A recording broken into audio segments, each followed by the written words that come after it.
Now you say the Most High gave His word to everybody, right? That bondage you living out right now. That bondage is why you at the bus stop right now. You understand? The scripture says, any man speak, let him speak of the oracles of God.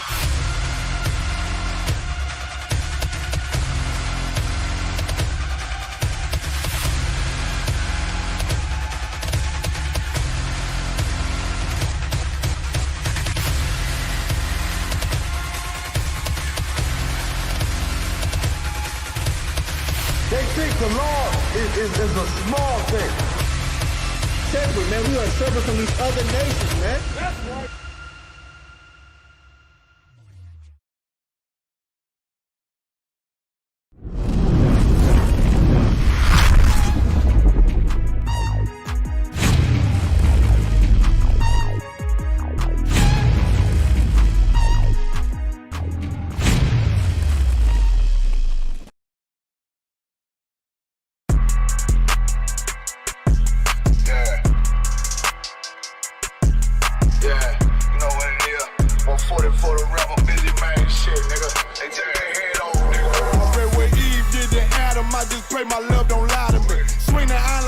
I can't let no holder lie to me. I don't feel these rappers, all they lies is hypocrisy. Ain't no competition, ain't no rivalry. Niggas think I'm playing, I don't hear one word they saying. This shit light work. Think Muhammad one of us, he might lose his life first. Suckle up and stay alert. Another cop distress the nigga. He a demon, this an exorcism. Watch I bless the nigga. You took that oath in blood, then you know I'm gon' get active with you. Fuck the opposition, I see vision. Let me paint the picture. Rappers claim they spit and I ain't listening. Is in fact the If revenge was a woman, now I stroke that bitch like Jack the Ripper. War, we gon' run the summer. It's gon' be historical. Thought they making plays, made them niggas call the audible. Ask who run this shit, but that question is rhetorical. Bitch, I'm the one, me cookies with the oil. I'ma get them crackers, hell, should've never kidnapped my family. I can't do that. Bet I be the last nigga standing. Do a life sentence for my niggas, pray you understand me. I might put a switch on this Glock and call it Young Baby. How you real trigger know them dots? You a bird feeder, claiming he a demon. What's a demon to a cold leader? What he saying something, I ain't hear him. This shit light. It ain't about who got this gun, it's about who gon' up that pipe first. I turn a bad situation to a game changer. Bring soldiers from the dead, just raised up the chain. Free shots, I'ma look like Aaron Jones when I run it. Never bite the hand that feeds you, you'll never get that hand back. He bitchin' about 10%, I don't wanna hear none of that. He dropping sword, fuck him, just make sure you get that cover back. Look around, he ain't with us, probably cause he never was. Now my chin like you with the angels for your brothers. Everybody wanna be Richard Porter, God kill him like Alpo. Play if he want, it's laying in the trunk like Lee Malvo. I'm a certified woman's ass nigga, I am not a toy.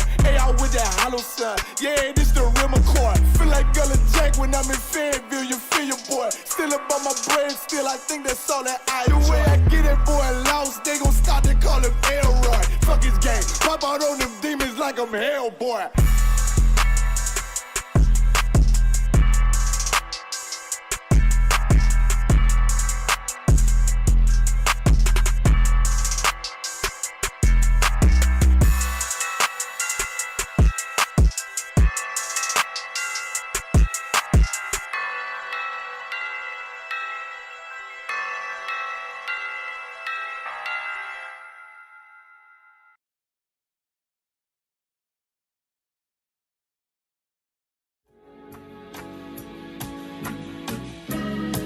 They killed, give me Isaiah 14 and 21. They did the same thing to my people. So you said that they put millions of my actions. Yes, you said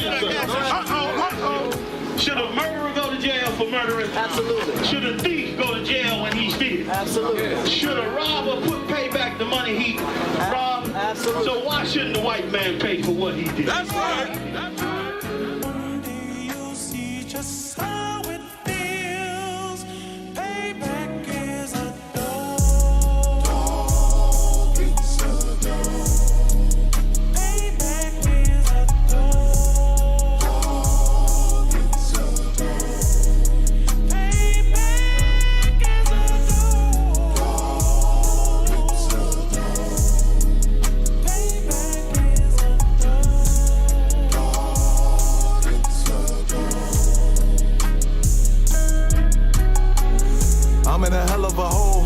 never expected to grow. Just obstacle set in the road, that a result of me selling my soul. The story I'm telling is cold, but yet it's what everyone knows. The white man's the devil is known. America was never our home. Only a place of captivity, safe facility, hating, disfigure me. They claim that I'm lazy, be killing me. Maybe this slavery draining my energy.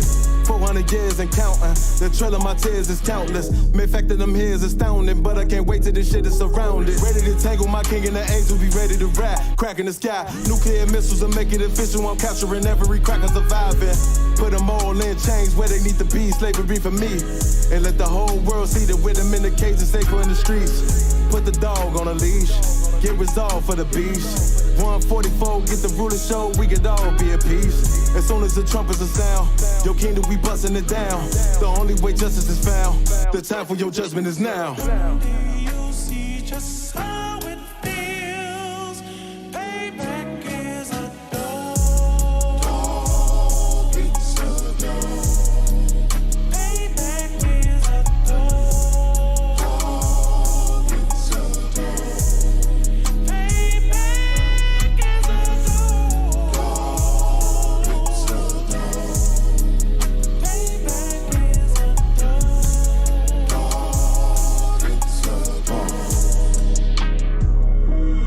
Look, ain't no remorse in my blood slim. It won't be no compromise. Now it's time to feed the worms.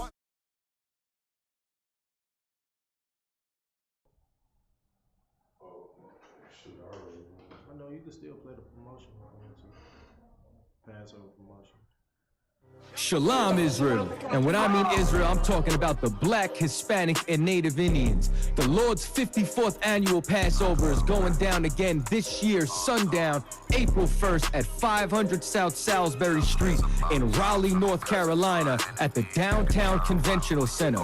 It's got enough room for all of us. The Lord's 54th annual Passover. Last year, brothers and sisters showed up from all over the world, rocking ancient garments and glorious apparel in order to serve the Most High in Christ. Now, it's that time again. Commander General Yohana's putting out the decree for all brothers and sisters to show up sundown, April 1st in Raleigh, North Carolina. But before then, Thursday, it's going down at the Durham Armory, our annual all-black party. Last year was also the Hebrew Academy graduation dinner. This year, Commander General Yohana got something special for y'all. It is going down. What's happening? A full-blown Hebrew concert featuring Shar, UPK Natazal, Kwarak Ice. This is not something you want to miss. Join us at the Sheridan in Raleigh, the hotel right downtown. It's at 421 South Salisbury. The Passover is right up the block at the convention center, literally within walking distance. Make sure you pull up. Make sure that you do your due diligence because rooms are going fast and they are limited this weekend. You understand? We have months in advance of preparation. Do not wait till the last minute to get your room. The Lord's 54th annual Passover, Saturday, April 1st in Raleigh, North Carolina. Join us there. It's about time, sending curses to them enemies.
UPK under Commander General Yohana will be hosting the Lord's 54th annual Passover in Raleigh, North Carolina at the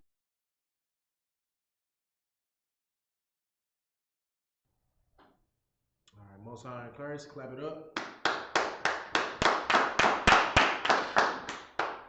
Preaching Officer 5000 Iraq, the Israelite School UPK. I'll be holding it down. Officer Dariala will be in shortly. All right, I'm gonna open up the portal up for questions. Do we got any questions online or in the room? Go ahead and type your questions in, and also don't forget to like, share, and subscribe on YouTube and also on Facebook. All right.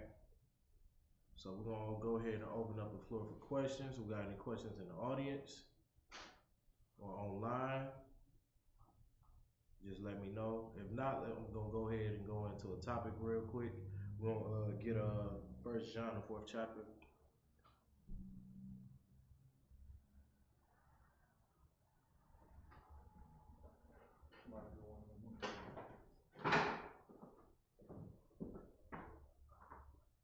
Mike's right there on the desk.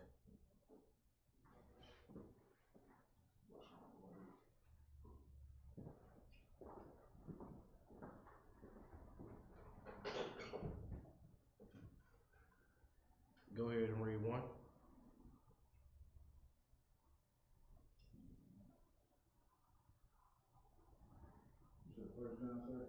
First John 4 and 1.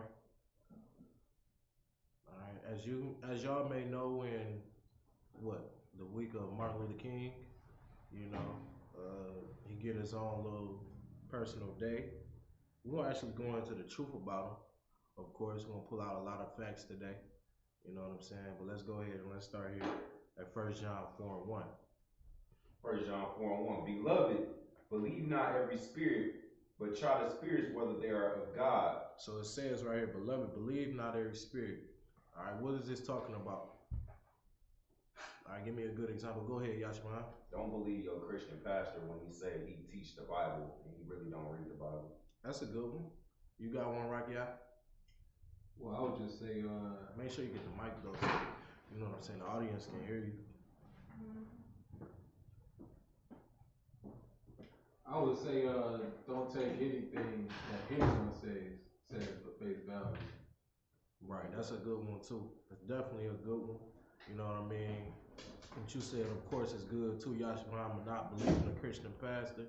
You know, like when it's talking about like believe not every spirit. You can't believe every spirit because he say that he believe in God or he believe in the Bible. You know what I'm saying? A lot of people come out here and they say that they believe in God, they believe in the Bible, they believe in, Jesus Christ, who is Yahweh Shah, but yet they go celebrate birthdays. You know what I'm saying? Yet they go celebrate, Easter and Christmas. You know what I mean? Yet they believe in a false dream like Martin Luther King. You know what I'm saying? Go ahead. Slightly, sir, if I could. That's why the Bible say love is an action. Because everybody say they love God, but who really serving them? That's right. You're absolutely on point, priest. Go ahead and keep continuing with this scripture right here. Whether they are of God, because many false prophets are going. Start from the beginning. Always just try to keep hold your spot where you was at. So beloved, believe not every spirit. All right, keep going. Beloved, believe not every spirit, but try the spirits whether they are of God. Do what? But try the spirits whether they are of God. Now that's where you come in. Now what is this talking about right here? When it's telling you to try the spirits to know whether they are of God. Go ahead, Yashman. To test them, to try and feel them out, test their character.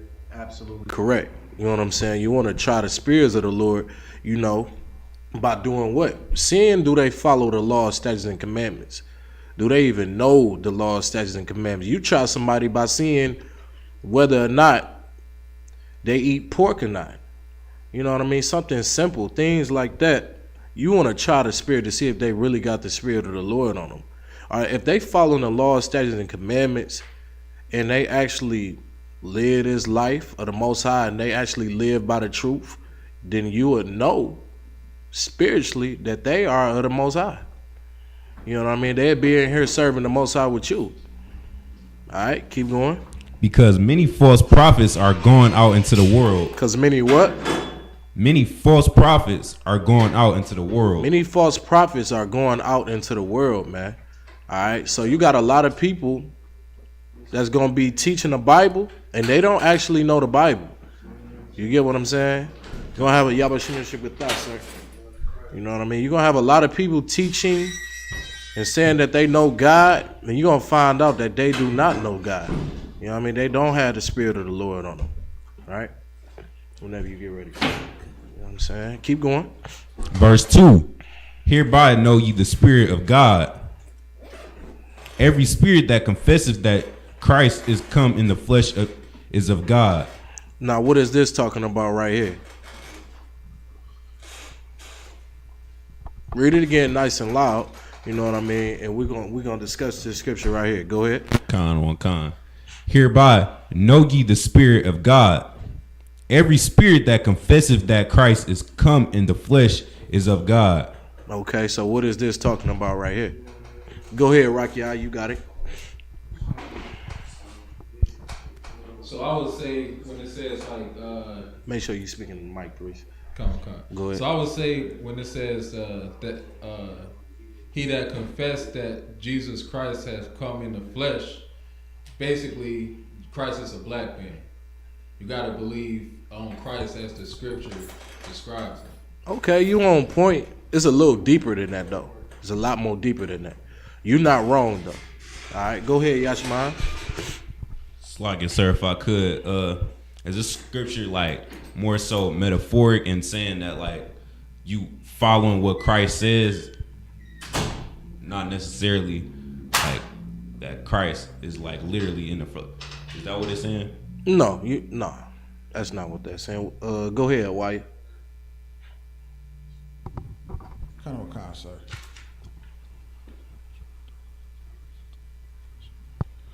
It's not saying like when they say confess, like don't that mean like more so like believe that Christ came?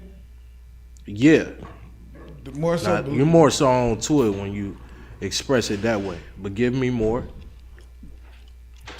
Meaning believing that, when I say believe, meaning that believe that Christ came and died for our sins, and now we got a chance to come back to the Father.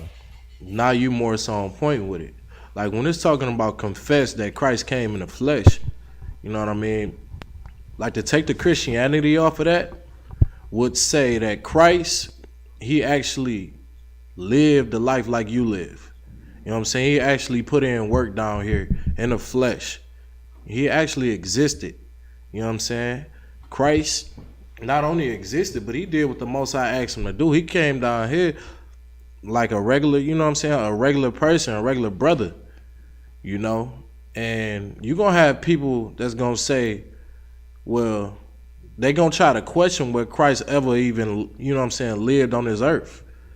When we have a lot of proof that Christ existed in the earth. You know what I'm saying? A lot of proof, a lot of history, you know what I'm saying, proves that Christ was here and existed. You got the book called the Medieval Times of Europe or something like that. I forget what the book is called. But it's books out here that shows you that Christ actually exists. You know what I mean? And authors that actually, you know what I'm saying, talked about him while he was on the earth. And they called him a revolutionary. You know what I mean? Keep going. Verse 3. And every spirit that confesseth not that Christ is come in the flesh is not of God. You ready?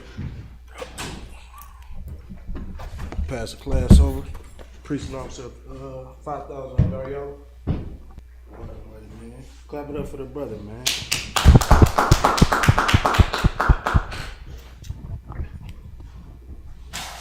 Most High Christ.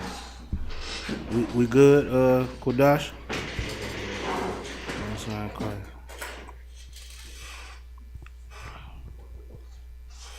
All right. Preaching officer 5,000 Dayala. This is Tuesday. Mandatory scripture breakdown for Michigan and Northeast Ohio. How we looking on questions? You got questions? No questions, no comments. Anybody got questions, just raise your hand, comments, whatever. Anything like that you watching online, just go ahead, type it in. I actually have a question. Go ahead, brother, let me hear it.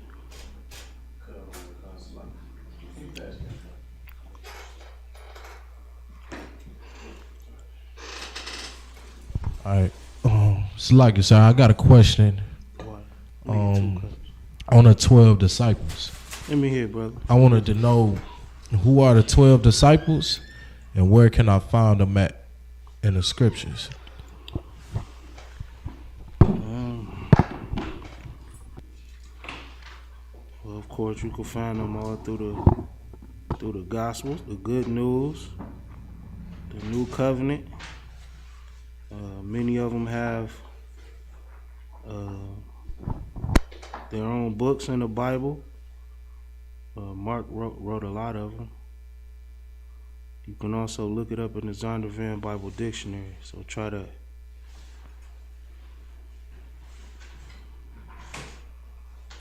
one first.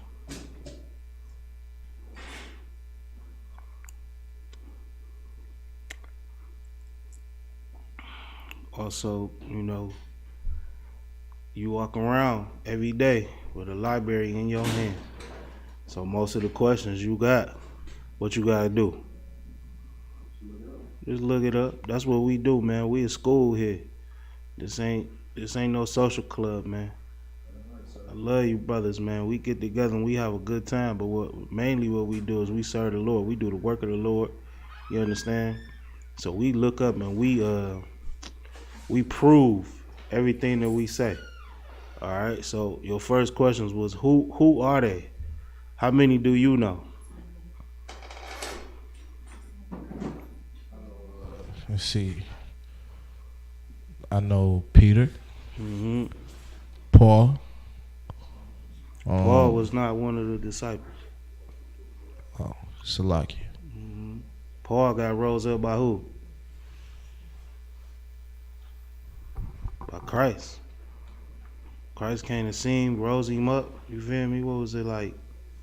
We gonna have to pull that scripture for you, but Paul wasn't one. Keep going.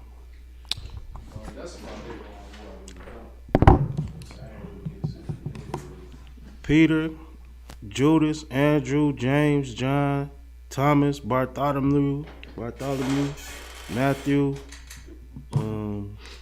Philip.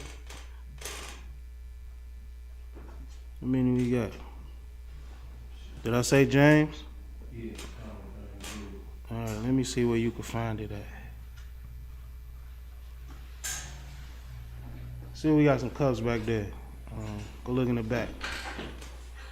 In one of them drawers. I know there's a gang of cups back there.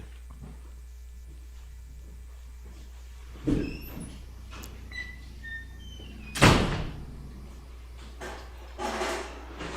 think is in Matthew 10 and 2. Matthew 10 is in Mark, the 3rd chapter. Pull up either one of them. It's going to give you a full list.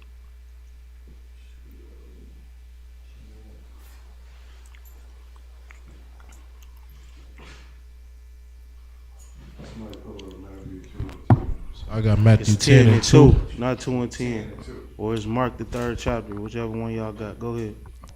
This is the book of Matthew chapter 10 and verse 2. Mm-hmm. Now the names of the 12 apostles are these. First, Simon, who is called Peter, and Andrew his brother, James the son of Zebedee, and John his brother. Watch it, if you could. Philip and Bartholomew, Thomas, and Matthew the publican, James the son of Alphaeus, and Lebbaeus, whose surname was Thaddeus. Verse 4, Simon the Canaanite, and Judas Iscariot, who also betrayed him. Yeah. These 12 sent forth and commanded them, saying, So I'll just stop right there, sir. Yeah, because you just asked who were they and where you could find them. Yeah, basically. Just basically answering my question right here, Matthew the that's 10th it right there, bro. chapter. Verse. Let me see.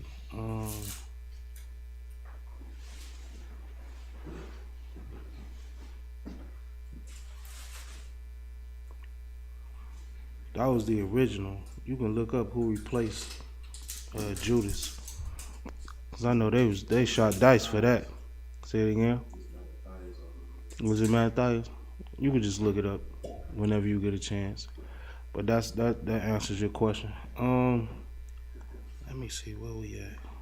I got something I want to send you before we really get started.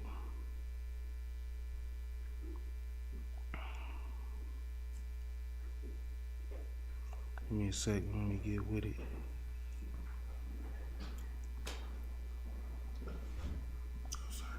Thwart. Alright, I got it right here. You got that mic over there, Zarok? You good? Okay.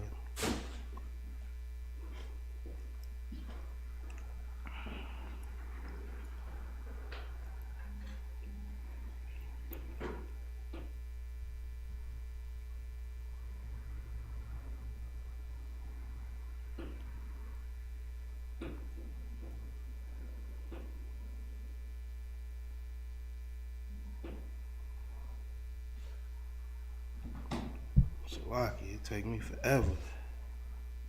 All right, here you go. It might make you download it because it's kind of long. But this right here is heavy, and what we going over tonight is we gonna bring out the truth on who MLK was. All right, so the FBI they followed the brother around, man. First starting off with him being like a communist, or thinking he was trying to plot against the government in some type of way. And after that, they just kept tapping his phone, and it just got ridiculous, the things that they found out. They said that the documents are sealed into 2027, January 31st, 2027. All right, so January 31st, what's the next month after that? Which is what?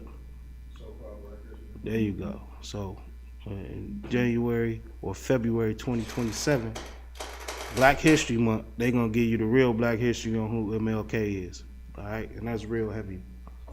But tonight, we just going to go ahead and break down what we have already, and it is coming. All right. When I heard this and read this, I was like, good night. You know what I'm saying? It is crazy. So everybody out there, make sure you like and share the class. Get this information out to everybody. All right. So like it says, just make sure you text all the sisters in Ohio. Text them to class, Cleveland, YouTube, all that. All the brothers do the same thing. All right. Most High in Christ. Everybody who ain't here, make sure they seeing it. Everybody like and share. Comment if you watching, so we can get that algorithm up and get this truth out here, because they do not want us to find out the truth. They don't want us to know nothing. They want you to be some dumb niggas that love to get high. That's what they want y'all to do. They want y'all to like and share the new strand of weed. That's what they want. You feel me? They want you to share the new Molly and the new fentanyl pill that's coming out, so you can kill each other. All right. The only thing they want y'all sharing is venereal diseases. That's what they want. They don't want you to share the truth. They don't want you to get that out there, so you would know exactly who MLK was. Think about it, man. How many brothers do we actually have, that got their own statue? You know what I'm saying? If you really think about it, we might have to look that up. How many black people actually have a statue? How many black people really get honored in America? Now, we got tons of, we got a list of over 200 inventors. And you wouldn't have nothing in America without these inventors. None of them got no statue. Go ahead, what you got, right guy? Hey, Slocky, Deontay Wilder got a statue. Good night. The Bronx Bomber got a statue. Do he? Is that what they call him? What he got a statue for? Getting knocked out by a white boy? That's what he known for. Ain't no more cups back there? Go to the store. Go get some more cups. Go ahead. Rocky, it's heavy that his brother said that because Rocky got a statue of Joe Frazier down in Philadelphia. And that's something that's real crazy to me. Like, how is that even possible? I thought it was cups.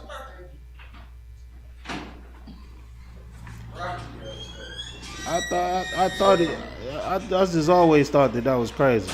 And is he even from Philly? I don't think this nigga is from Philly, man. His made up character is from Philly. He ain't even from Philly. All right, I see it. Let me accept it real fast. Yeah, if I could, sir. He played that role so good. He got a statue, got put in the Hall of Fame. You know what I mean? He got so many accolades for being the actor that he is. Good night. That is unheard of. That is unheard of. All right. You see it now? What? What, you just gave me the rinse out game? My nigga right here, man. I gotta start bringing my old glasses back to class, man. Know what y'all do. Did you get it, brother? Okay. All right. So that's just real heavy, man. You know, how America pushes in the fact that he has a statue should let you know he's a fraud. You know, they not gonna give no real niggas no damn statues here. Look at all the murderers that they gave statues to. In America, to get a statue, you have to hate black people. That's how you get a statue. You gotta literally hate black people. And if you love black people, if you love your people, you will never get honored here in America. It's not gonna happen. You understand? So where we at? Let's start off with the scriptures, because this story is real long. All right. So let me hear Deuteronomy 13:1. Let me hear that real fast.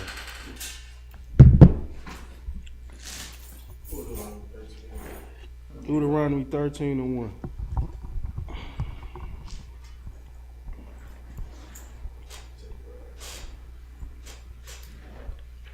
Go ahead, read it, whoever got it. The book of Deuteronomy, chapter 13, verse 1. If there arise among you a prophet or a dreamer of dreams, and giveth thee a sign or a wonder. Verse 2. If there arise among you a prophet or a dreamer of dreams. This how you know Christians don't read the Bible.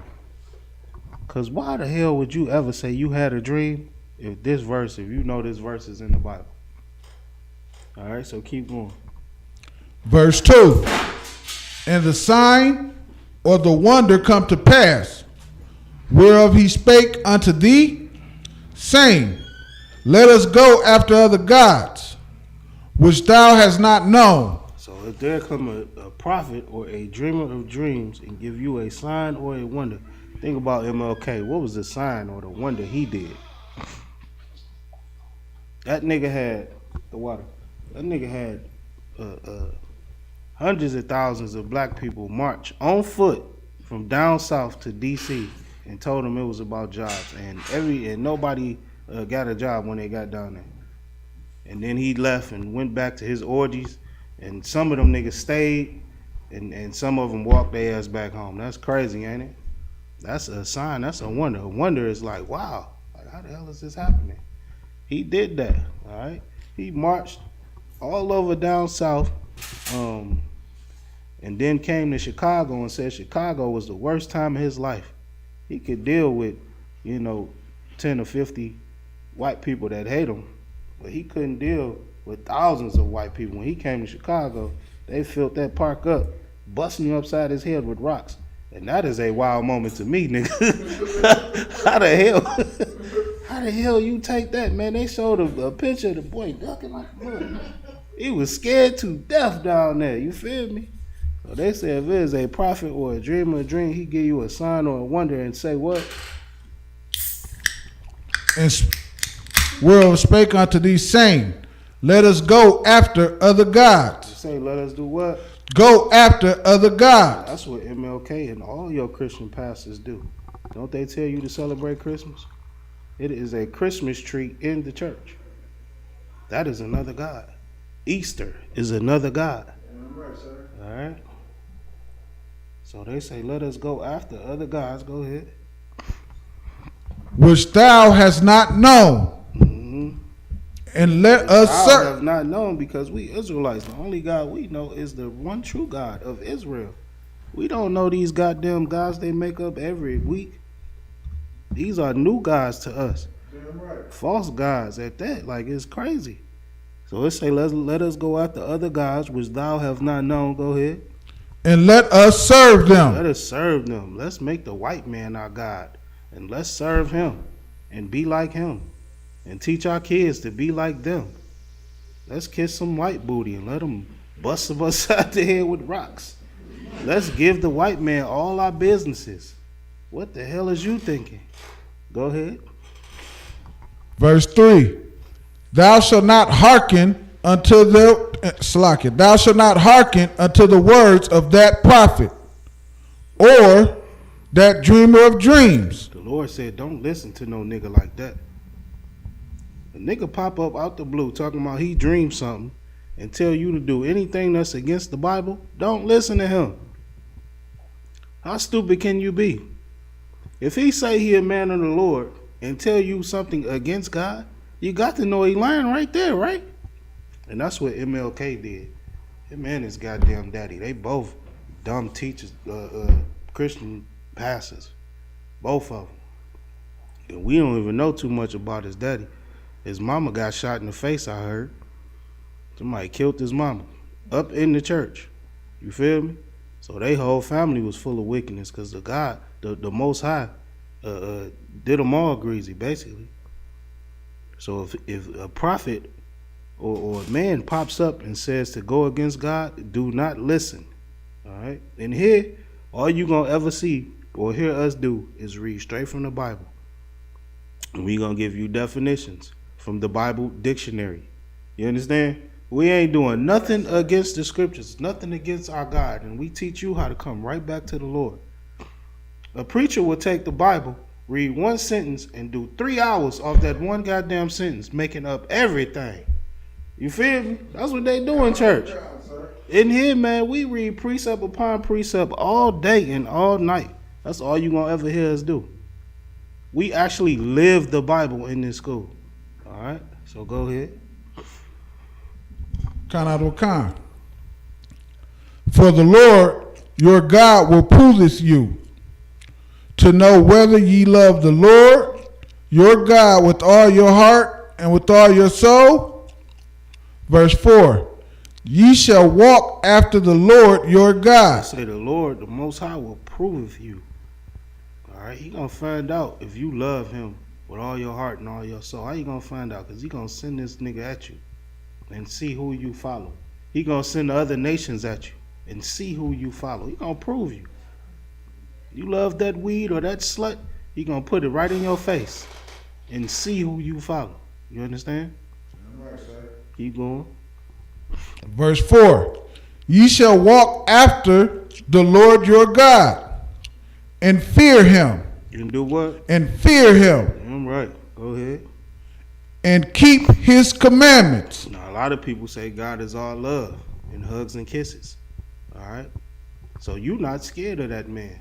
You're not scared of that God. You're not scared of the one true God because you say, all I got to do is believe. He not going to hurt me. Nigga, you been lied to. He going to give you cancer. You keep on messing with them sluts, he going to give you something you can't get rid of. Now you got a big herpes bump on your face. That's what he going to do. He going to give you monkeypox. He told you don't be homosexual.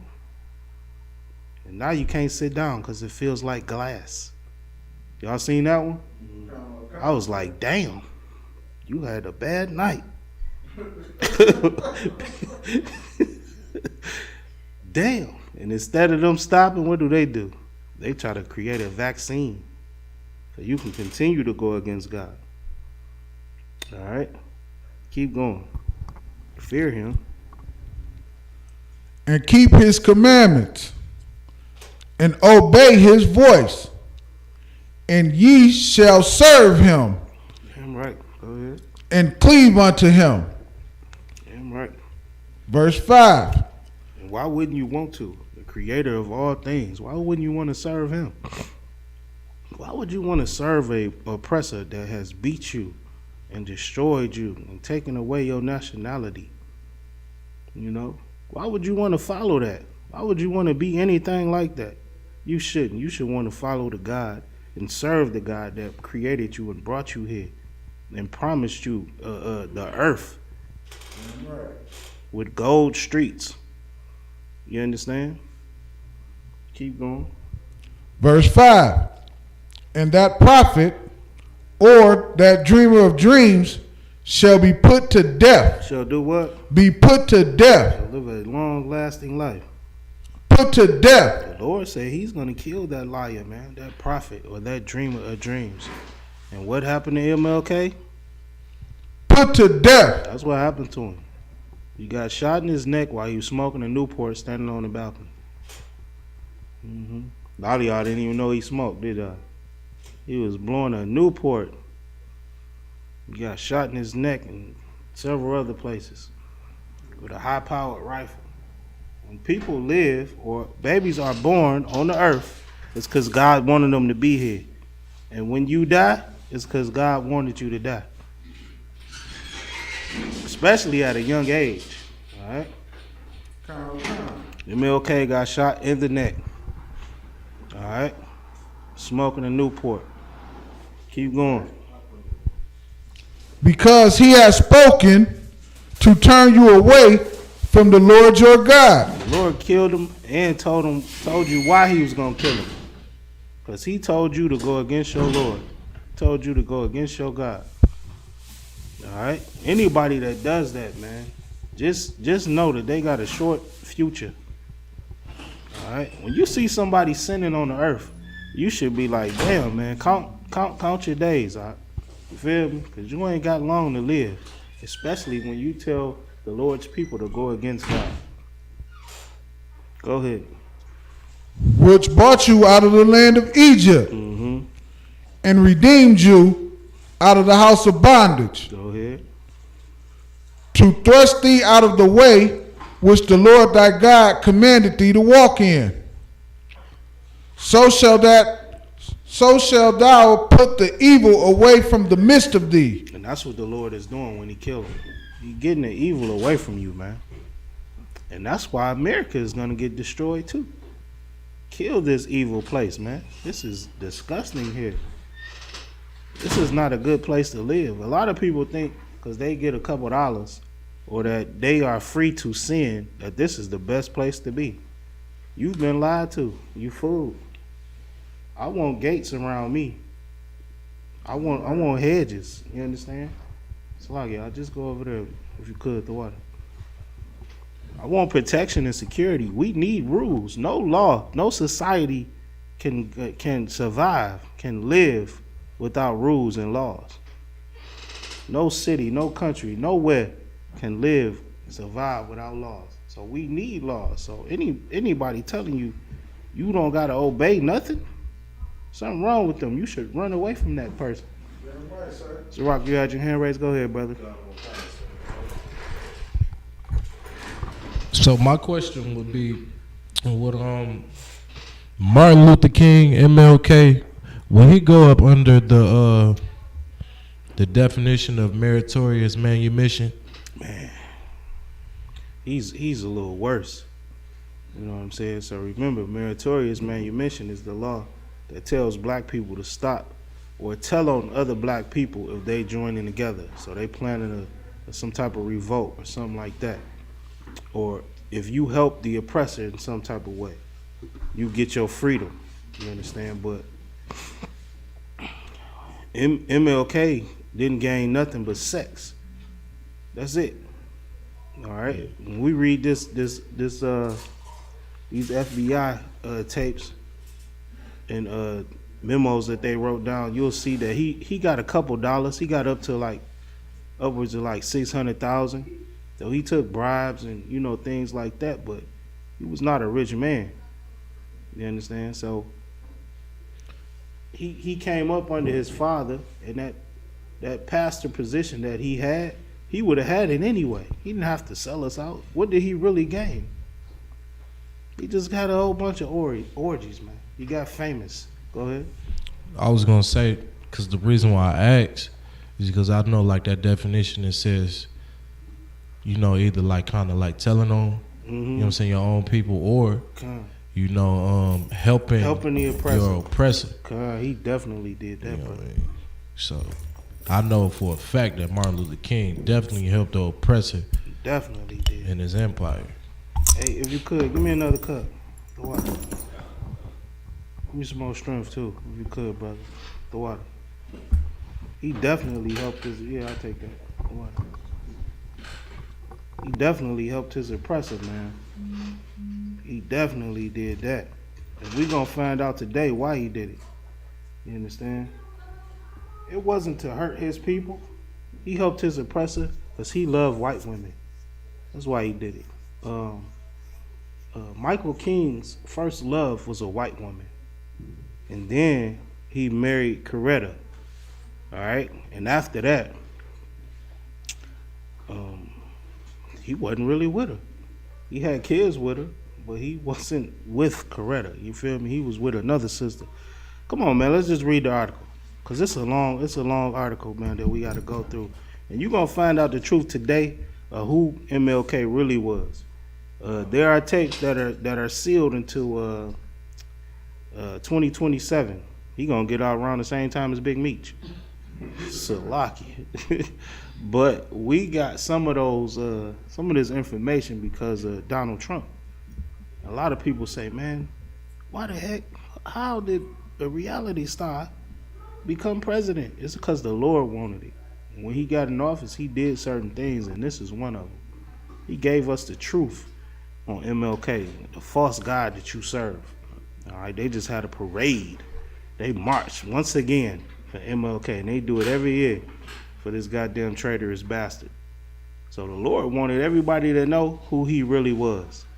And some of these, the information that we got, some of the FBI files, you're going to hear about it today. So go ahead. So you want me to start at the beginning? Yeah, just start at the beginning. It's kind of long. Okay. So we wanted everybody to understand why he was getting wiretapped. So start at the beginning. The troubling legacy on Martin Luther King. Newly released documents reveal the full extent of the FBI surveillance of the civil rights leader, Dr. Martin Luther King, in the mid-1960s. They expose in graphic detail the FBI's intense focus on King's extensive extramarital sexual relations, extramarital sexual relations with dozens of women. With one woman. No, dozens of women. With two women. Dozens of women. Hey man, he was having sex with dozens of women. Now this is a Christian pastor like IUIC that say you can only be with one woman, right? He say you can only be with one woman. And he had sex with who? Dozens of women. With dozens of women. So it looks like everybody believes in multiple wives, right? Except he treated them like sluts. And he actually got with prostitutes. You understand? So keep going. And also his presence in a Washington hotel room when a friend, a Baptist minister, allegedly raped one of his parishioners. So somebody that attended his church. All right. Martin Luther King sat there while another Christian pastor out of Baltimore raped somebody. All right. And they got it all on tape. And that's why the judge said that it can't come out until 2027. All right. Because they wanted Martin Luther King to be dead and gone before his legacy was destroyed. They wanted you to actually join America and and get filled up with all the lies of MLK before they brought this out. But we got it, all right? Yashman, tell the brother to keep it down. Keep reading. While King looked on, laughed, and offered advice. While he looked on, laughed, and offered advice. How you offer advice on a rape? Damn. Go ahead. The FBI's tape recording of that criminal assault still exists today. Resting under court seal today, like I said, and we're gonna read how. Go ahead. Resting under court seal in a National Archives vault. So it's resting in a National Archives vault today, and it will be released in 2027. Keep reading, it's gonna tell you. Makan.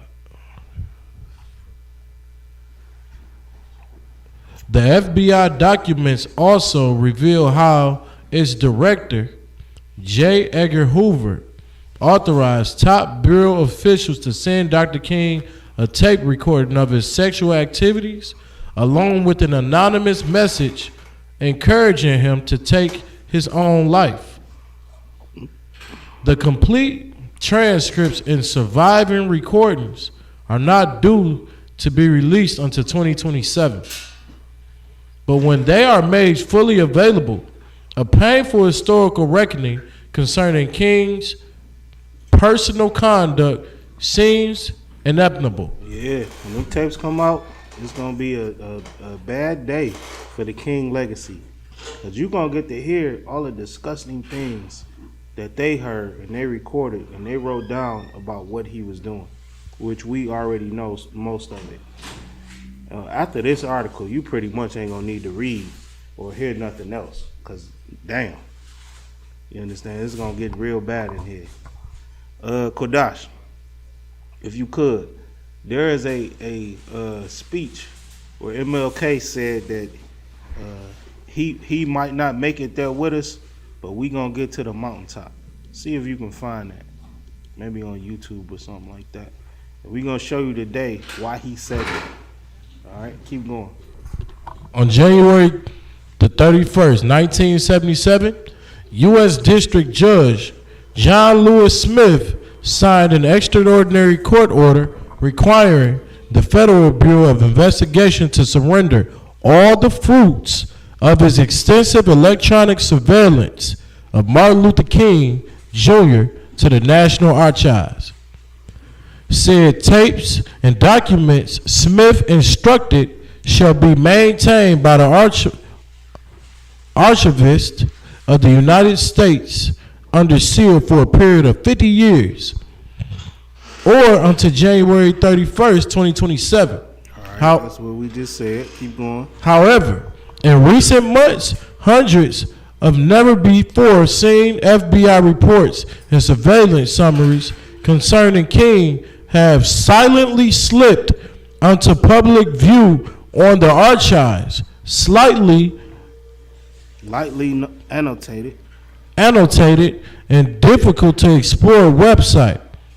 This has occurred thanks to the provisions of the President John F. Kennedy Assassination Records Collection Act, which mandated the public release of tens of thousands of government documents, many of which got swept up into congressional investigations of U.S. intelligence agencies predating Judge Smith's order. Winnowing the new King items from amidst the archives 54,000 web links, many of which lead to multi-document PDFs that are hundreds of pages long, entail weeks of painstaking work. The FBI began wiretapping King's home in Southern Christian. All right, so this information that we finding out, it got released because Trump told everybody, or the Congress or government, whatever, to release the tapes based on Kennedy's assassination. All right, Martin Luther King and all his little info was wrapped up in that some type of way. And that's how we getting this today. Go ahead. Leadership Conference office in Atlanta on November 8th, 1963.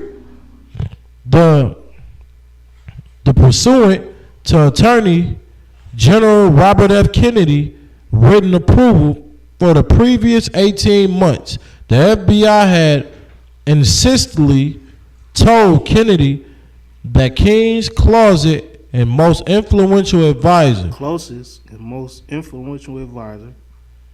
New York attorney Stanley D. Livingston, was a secret member of the Communist Party USA. All right, that's how these wiretaps got started, because they say King's closest advisor was his attorney, and he was a communist. Go ahead. Kennedy's aides, and finally his brother, the President of the United States, warned King to cease contact with Levision. But King's promised compliance was dissembling.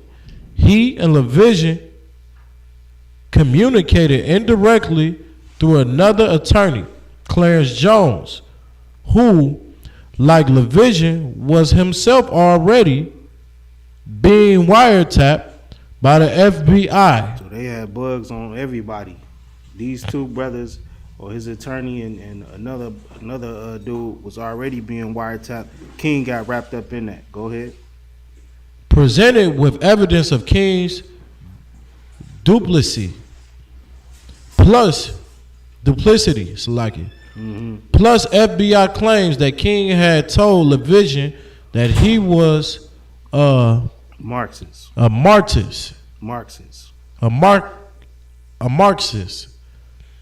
reluctant attorney general approved the FBI's request to place King under direct surveillance too.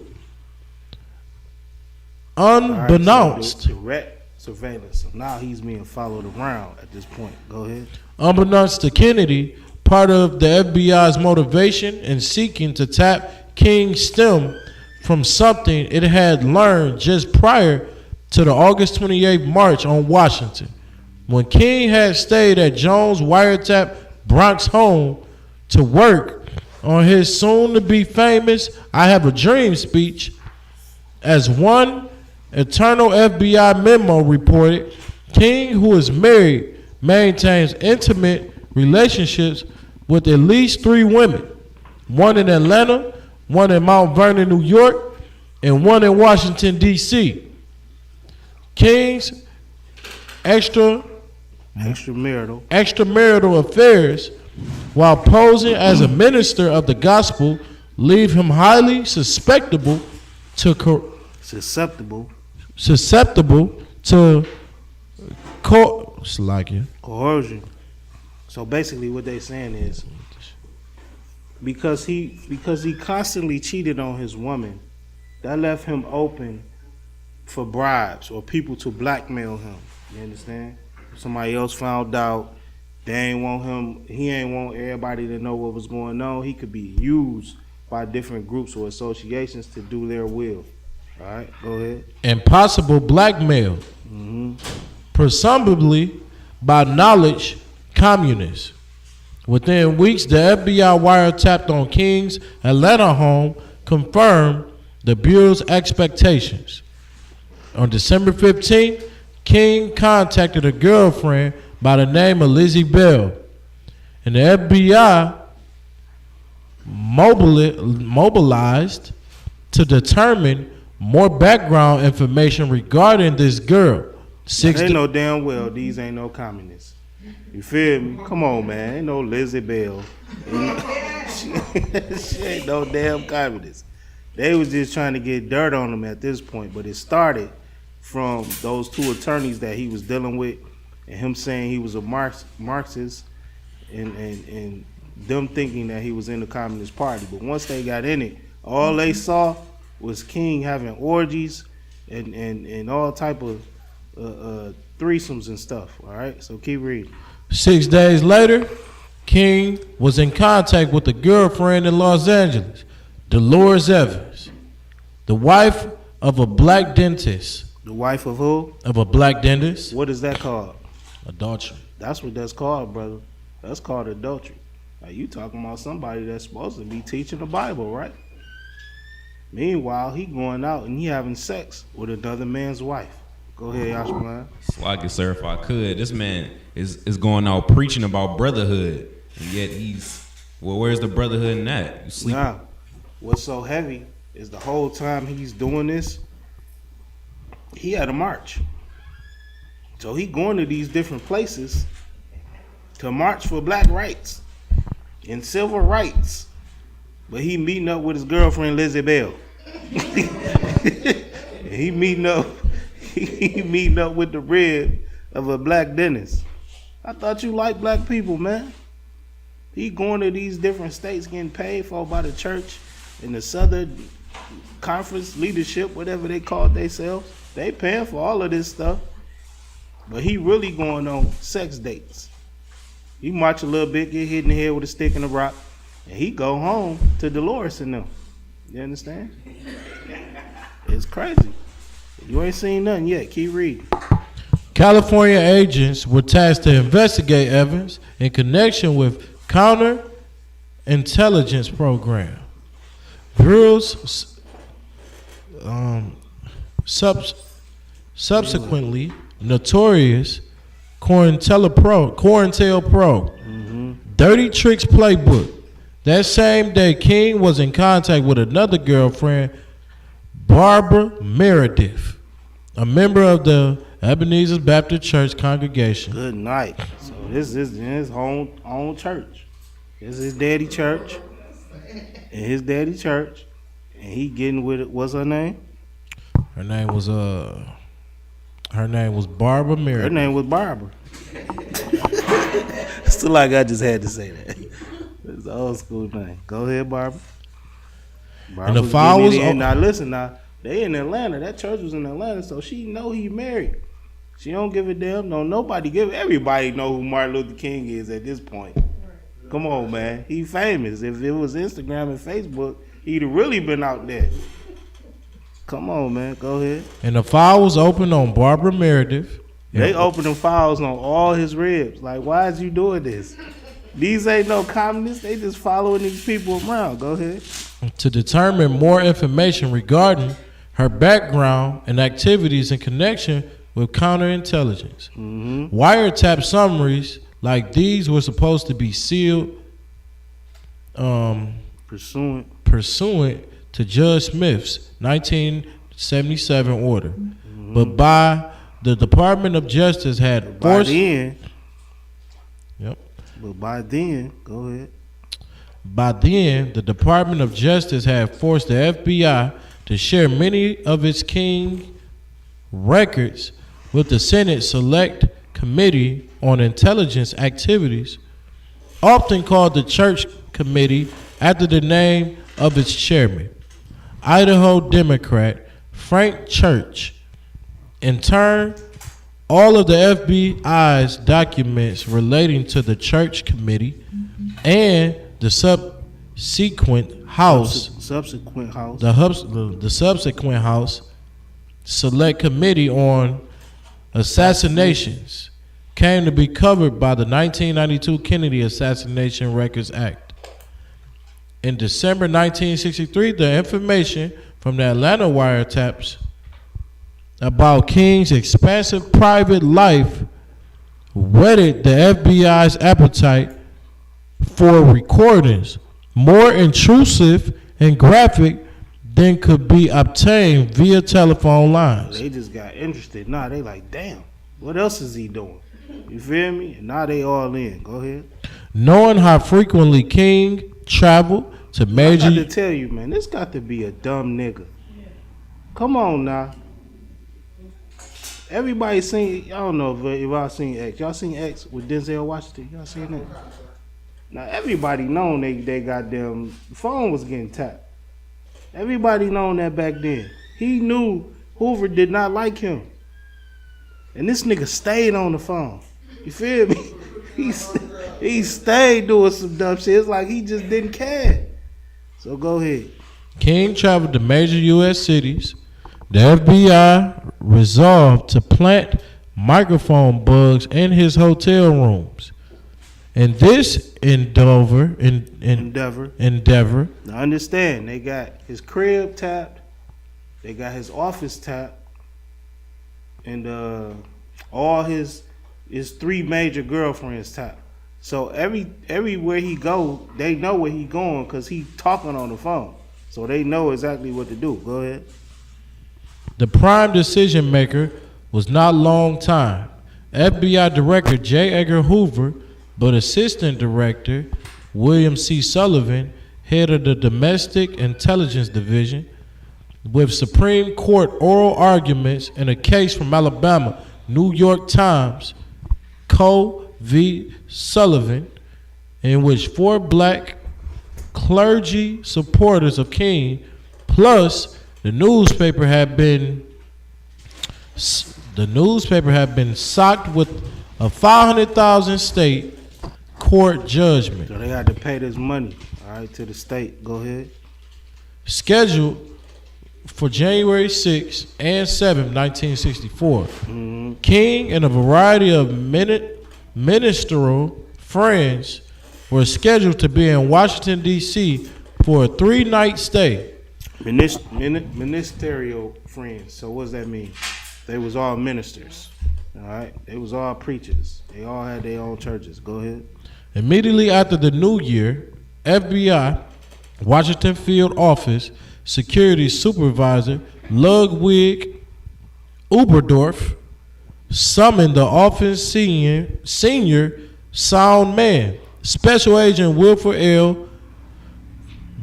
Bergeron, as well as Special Agent William Welch, the office hotel contact man.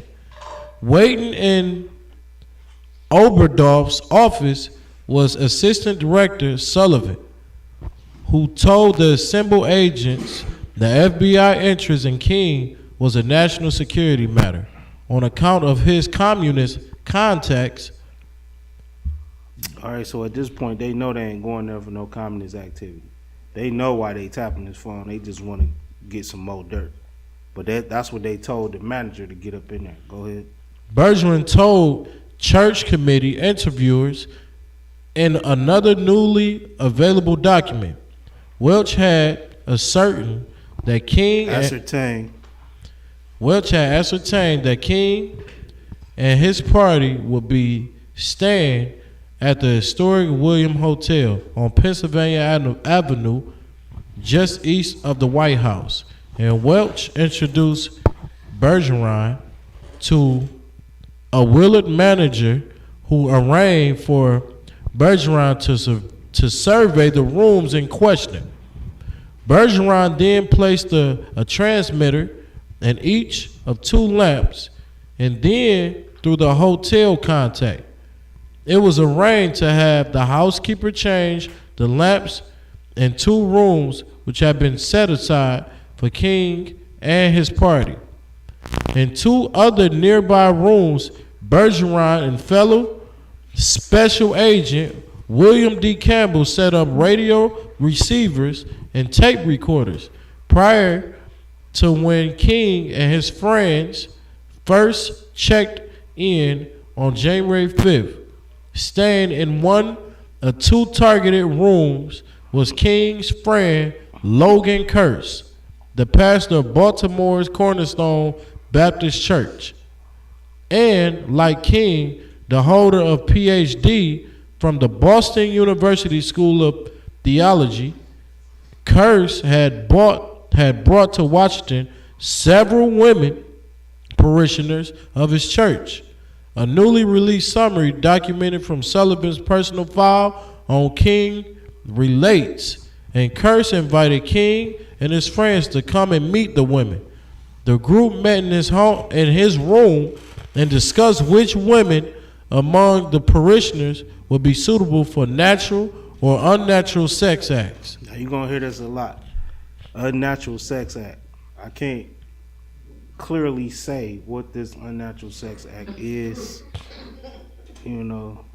but the oppressor that was listening to this thought it was unnatural. He says it a lot, all right?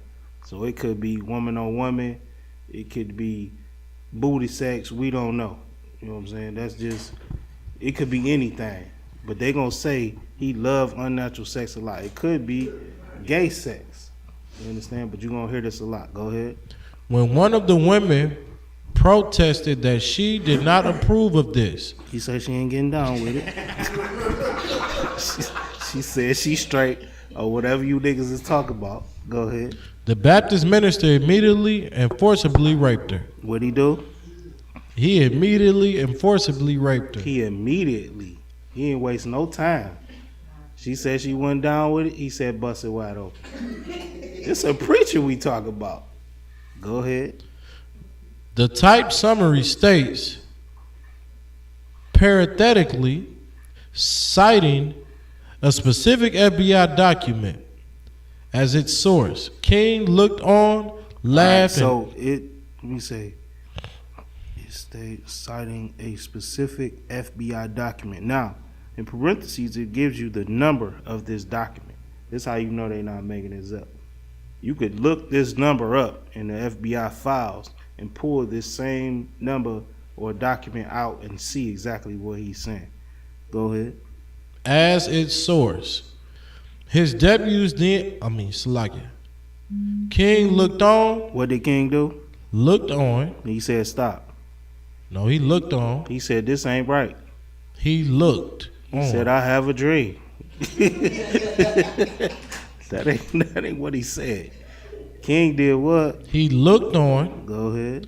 Laughed and offered advice. He said you ain't doing it right. Hold her down. Don't do it like that.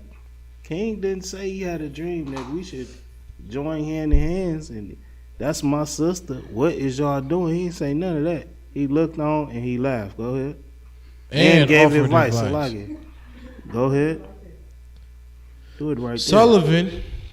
or one of his deputies, then added in handwriting. While that claim appears only as an annotation, other similar marginalia more on this one page prior suggests that Sullivan was seeking an expanded, more detailed indictments of King's behavior.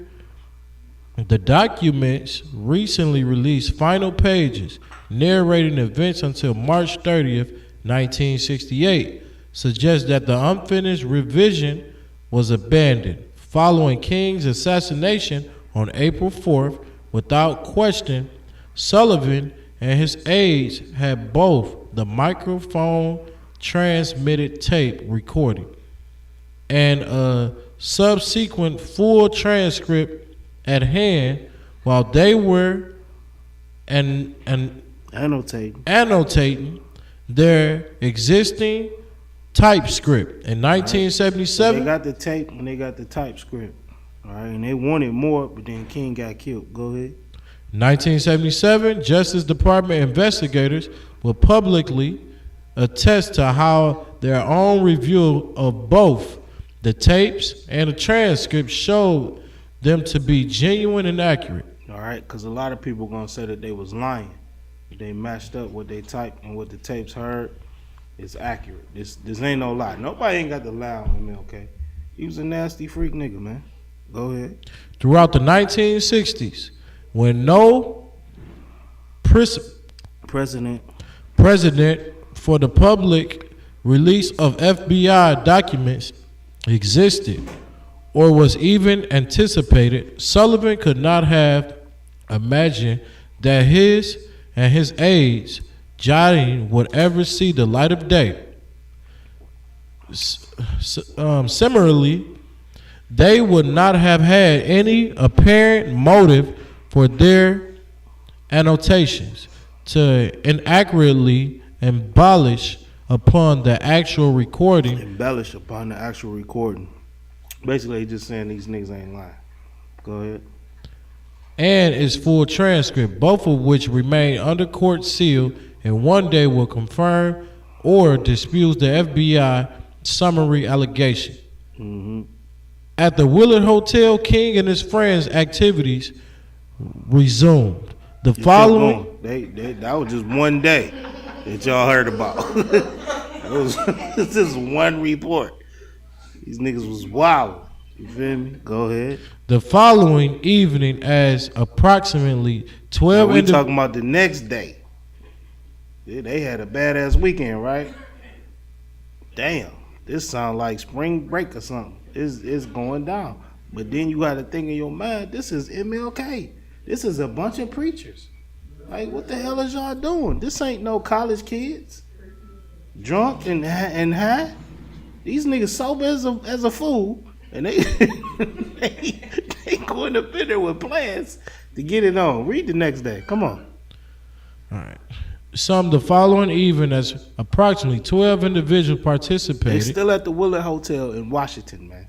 They ain't left the city or nothing. Go ahead. It's the next day.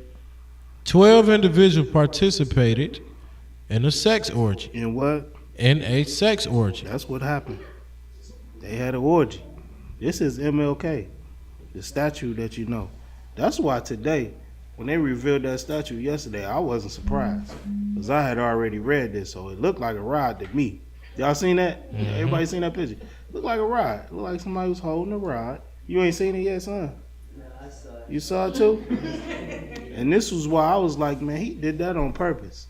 Because that's what MLK is known for. He's known for having wild sex orgies. Go ahead. Which the prudish Sullivan felt included acts of degeneracy and depravity. All right, so we acting like this oppressor was just so shocked at what he heard. Go ahead. When one of the women shield away from engaging in an unnatural act. King, that unnatural act again. That's nasty sex. Go ahead. King and several of the men discussed how she was to be taught and initiated in this respect. Because she ain't want to do it.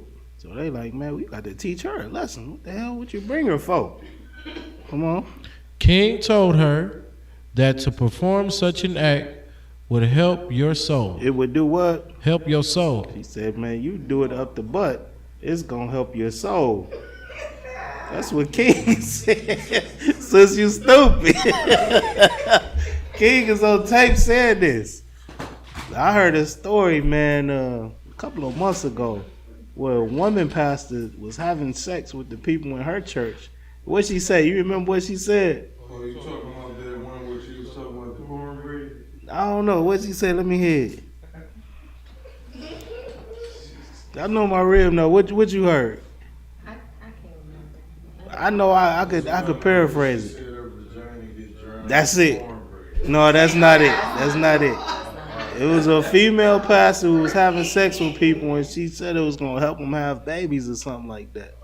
It was some crazy nonsense. And then you saw the famous dude here in Detroit pumping on them butts. Y'all remember him pumping on them butts now? Yeah. He laid them down and he got on their butt. Now what do that do? Why you doing that for? That's all these Christian pastors. That's what they do. That's what they do. King said, man, if you do this right here, it's gonna help your soul. You let me and my boys gang bang you. You feel me? You gonna get in the kingdom. You hear me? What he say? You gonna get to the mountaintop if you do this, sis. You better quit playing. King is up in there having a speech on one of the sisters he trying to gang bang. This is terrible. Come on, man. Let me hear the rest. Sometime later, in language that will reflect just how narrow Sullivan's mindset was. That's what they talking about, the dude who was recording, because he kept saying unnatural sex. Now, of course, the scriptures say that the bedroom is undefiled, so, you know, you do your thing with your woman. That's your business. But to this white man, he just was so disgusted, and he just didn't know how to handle what he was hearing. He was like, what is going on? Now, man, they all thinking at this point that King was just the most righteous man in the world. Because who would let somebody bust him upside the head with them rocks all the time if they didn't believe in God, right? He was Mr. Nonviolent. Think about that. So think about listening to Mr. Nonviolent rape a woman and laugh. Think about Mr. Nonviolent saying to a woman who didn't want to have what he called unnatural sex, say to her to convince her to do it, that this will help your soul. So to him, this FBI dude that was listening, he was just thrown off. Like, what the hell? This is King in here doing this? But you ain't seen nothing yet. Keep going. King announced that he preferred to perform unnatural acts on women and that he had started. Say it again. You're reading too fast. What did King say? What did Martin Luther King say? King announced that he preferred to. He said he preferred to do what? To perform unnatural acts. He don't want to have regular sex. He don't want to. He don't want to make love. He don't want to just get on top of what they call that, missionary. He don't want to do that. He want to do what? Unnatural acts. That's what he want to do. He want to get busy in them hotel rooms. He ain't wasting his time. He left Coretta. He go back to Coretta if he want to have missionary. When he get in the hotel room, King said he wanted to do what? Come on, one more time. Unnatural acts. That's what he said. I didn't say it. Go ahead. On women. On women. Go ahead. And that he had started the International Association. Salaki, you got to read this slow for Kodash the Bar. What did King say he started? Read it loud. He had started the International Association for the Advancement of Pussy Eaters. Good night. King said he did what? Zarat, what did King say, man? He said he liked to have unnatural sex. And he started what? He started the International Association for the Advancement. Say box, yeah, Salaki. Thank you. Salaki, Right, we about to get shut down tonight. Go ahead. The Advancement of Box Eaters. Yeah, good night. Say it again, because he need to hear it. You know this up his alley. This is the holy word. He say some off the wall shit sometimes. Go ahead, sis.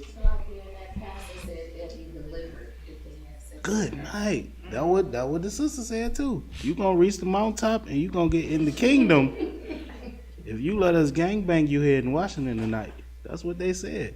He said having unnatural acts will help your soul. And then after he said that to the sister, he said, I started the International Association for the Advancement of Box Eaters. Good night. Now he making fun.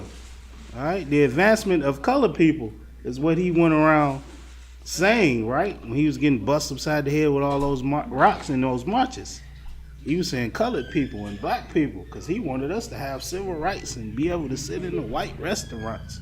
But really, his real deal was the advancement of box eaters. Good night. This is a freaky bastard. Go ahead.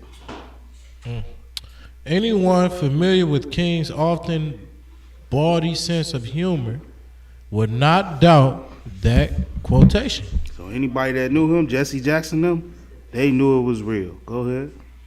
At FBI headquarters in Aid. They listening to all this. They got his lamps in his hotel room, bud. They heard him say it. Go ahead. At FBI's headquarters in aid to the Bureau's number 3 official. Salaki, Rocky, get the strong. Let's go around the room if you could. Let me get some more. The water. Go ahead, Zarat. Alan H. Belmont prepared a comprehensive summary of the Willard recordings. We do not contemplate this as dissemination of this information at this time, but will utilize it together with results of additional future coverage in our plan to expose King for what he is. Hoover disagreed, instructing in his distinctive scrawl that White House liaison Carter Deke DeLoach should show the summary memo to Walter Jenkins, President Lyndon Johnston's top aide. All right, so Hoover did not want this information to come out. All right, but the officers under him, they wanted it to come out immediately. Why did Hoover disagree? Who knows? Why didn't Hoover want this information to come out? Go ahead, sis. Because they were gonna kill him. Not because they was gonna kill him. Hell no. But let the young man go. Yashman. Slocky, they didn't want this information to get out right away because they didn't want to discredit this man's name. They wanted black people to join. That's why.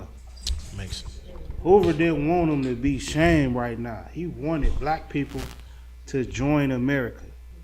And we needed, not us, we don't need that shit, but they needed a black man to push this agenda for us to join white people. Why? So they can get our money. We did a story, man, I think it was last year, where the government, the Census Bureau, they counted up all the money that was being spent, and they was like, damn, this black dollar, this is a lot. Because at that time, they weren't letting us in the stores, we wasn't spending with them, we was just going somewhere else to get our things. And they was like, this black money is a lot, man, we need this money. We can't survive, America can't survive without the black dollar. So they started to promote to us and let us in their stores and get our money. That's really what they wanted. By shaming him to at that time, before we was fully integrated, it could have stopped that progress of America becoming who it is today, that rich society that it is today. So Hoover disagreed, but they was so shocked that they was like, man, we want this to come out now. Like, bring this shit out. Like, this nigga is in the hotel freaky as hell. All right, so keep going. Within 24 hours of King's return to Atlanta from the Willard, his wiretap home phone gave the Bureau more raw material. Within 24 hours. Now, we just talking about 2-3 days that they recorded. We ain't even got in a week yet, months yet. All right, so let's go to the third day. Just raw material. Damn, go ahead. King used the modest apartment at 3006 Delmar Lane, NW, rented in the name of aide Fred Bennett as a hideaway. And there on January 8th, King met alone with the woman to whom he had become closest. Not Coretta. He ain't closest with Coretta. Go ahead. SCLC, Citizenship. Southern Christian Leadership Conference. That's what he was down with. And that advancement for color people, that came from there. But he said he want the advancement for box eaters. Go ahead. Citizenship Education, Stafford Dorothy Cotton. And that's who she was. So she worked for that SCLC. Go ahead. 4 days later, King was in contact with another girlfriend in New York by the name of Effie. Her name who? Effie. He ain't playing. He got Effie, he got Dorothy. Who was the first one? Lizzie and Barbara. Damn. Go ahead. Whom the FBI quickly identified. They got on her ass fast. Salaki. Pause. Go ahead. In early February, agents listened in as King's wife became upset and berated King for not spending enough time at home with her. So his wife got mad, like, damn, nigga, you ain't never at the crib. You going here, you going there, you marching, you get hit with sticks and rocks, but you ain't never at the crib. And why?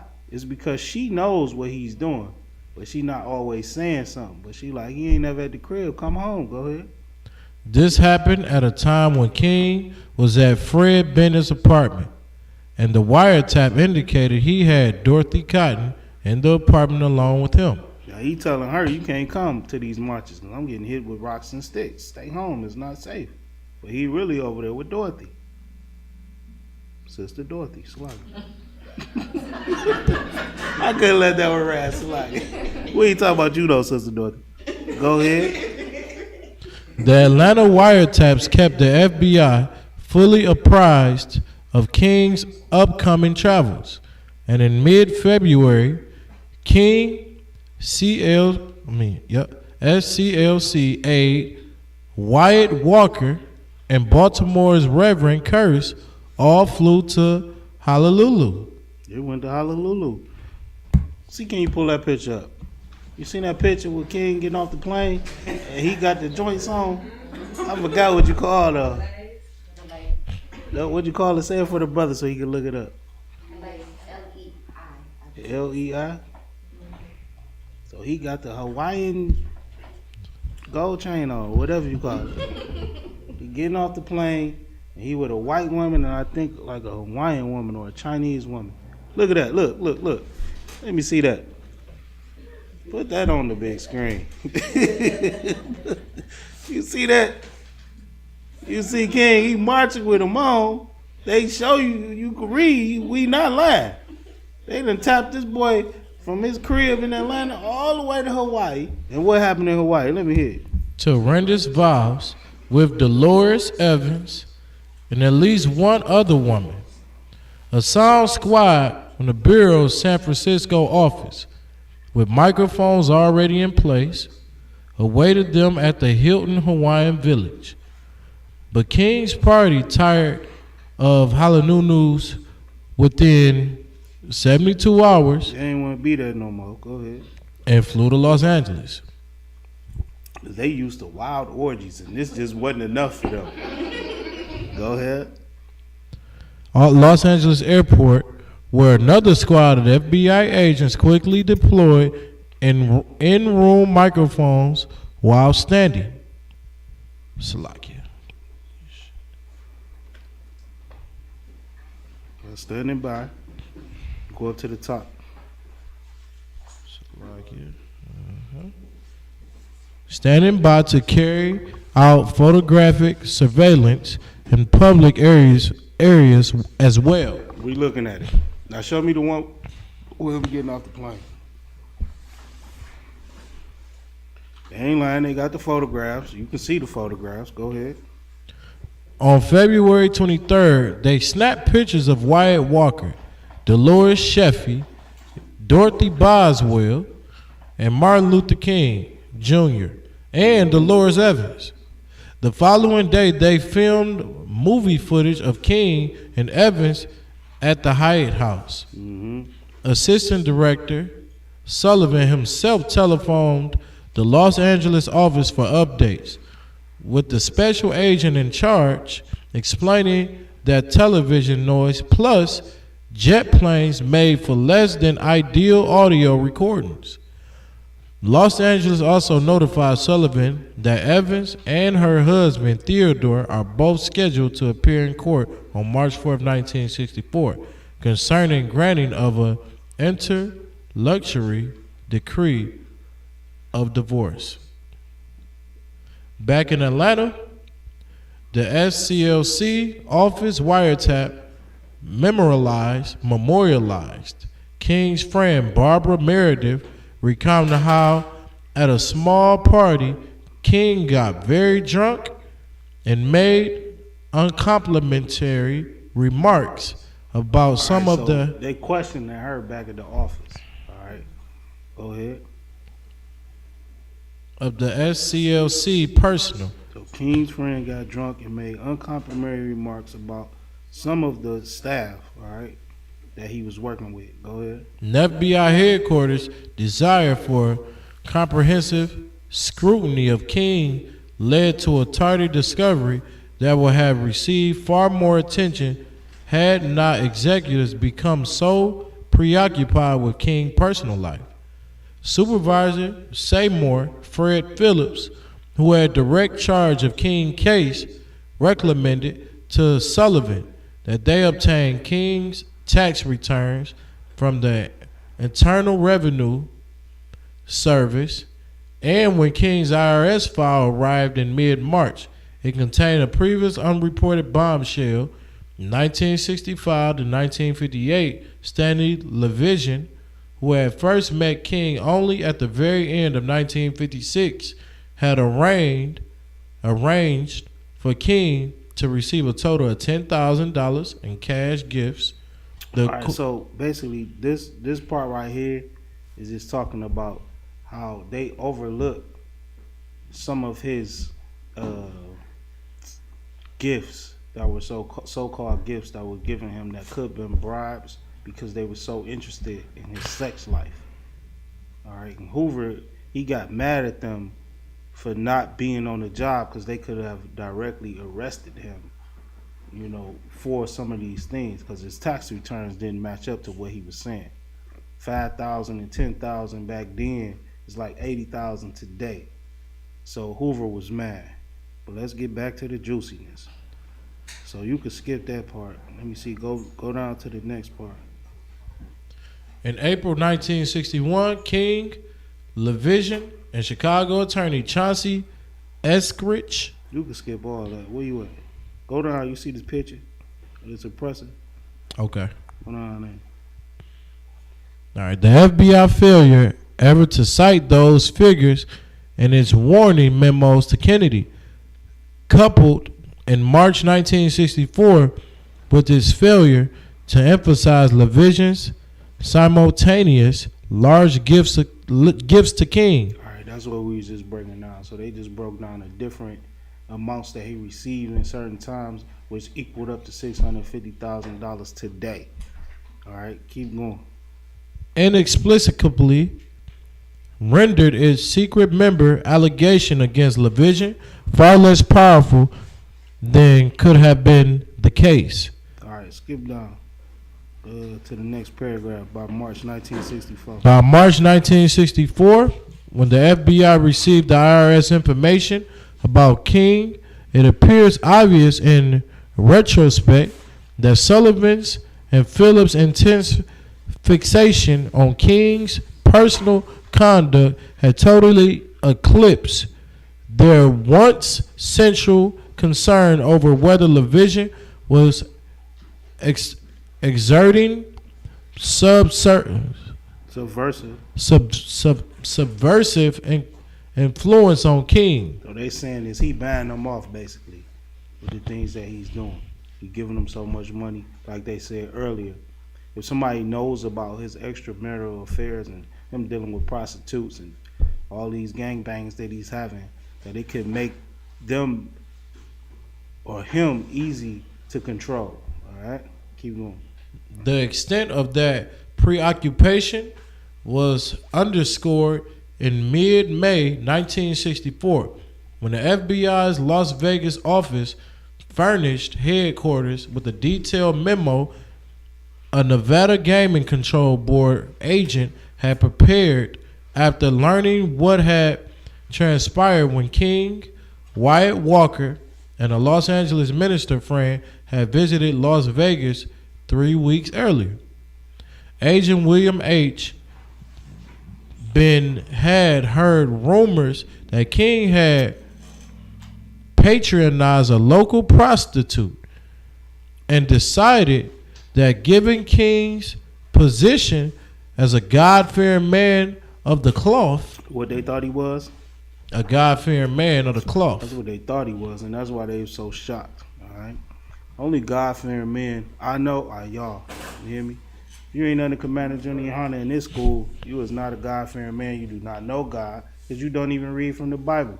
Once again, your Christian pastor will take one line out of the Bible and he'll make 2 hours of just talking off of that one line, making up stuff. We read the whole Bible. We read in context. We break it down. We break down words. You understand? King was not a God-fearing man.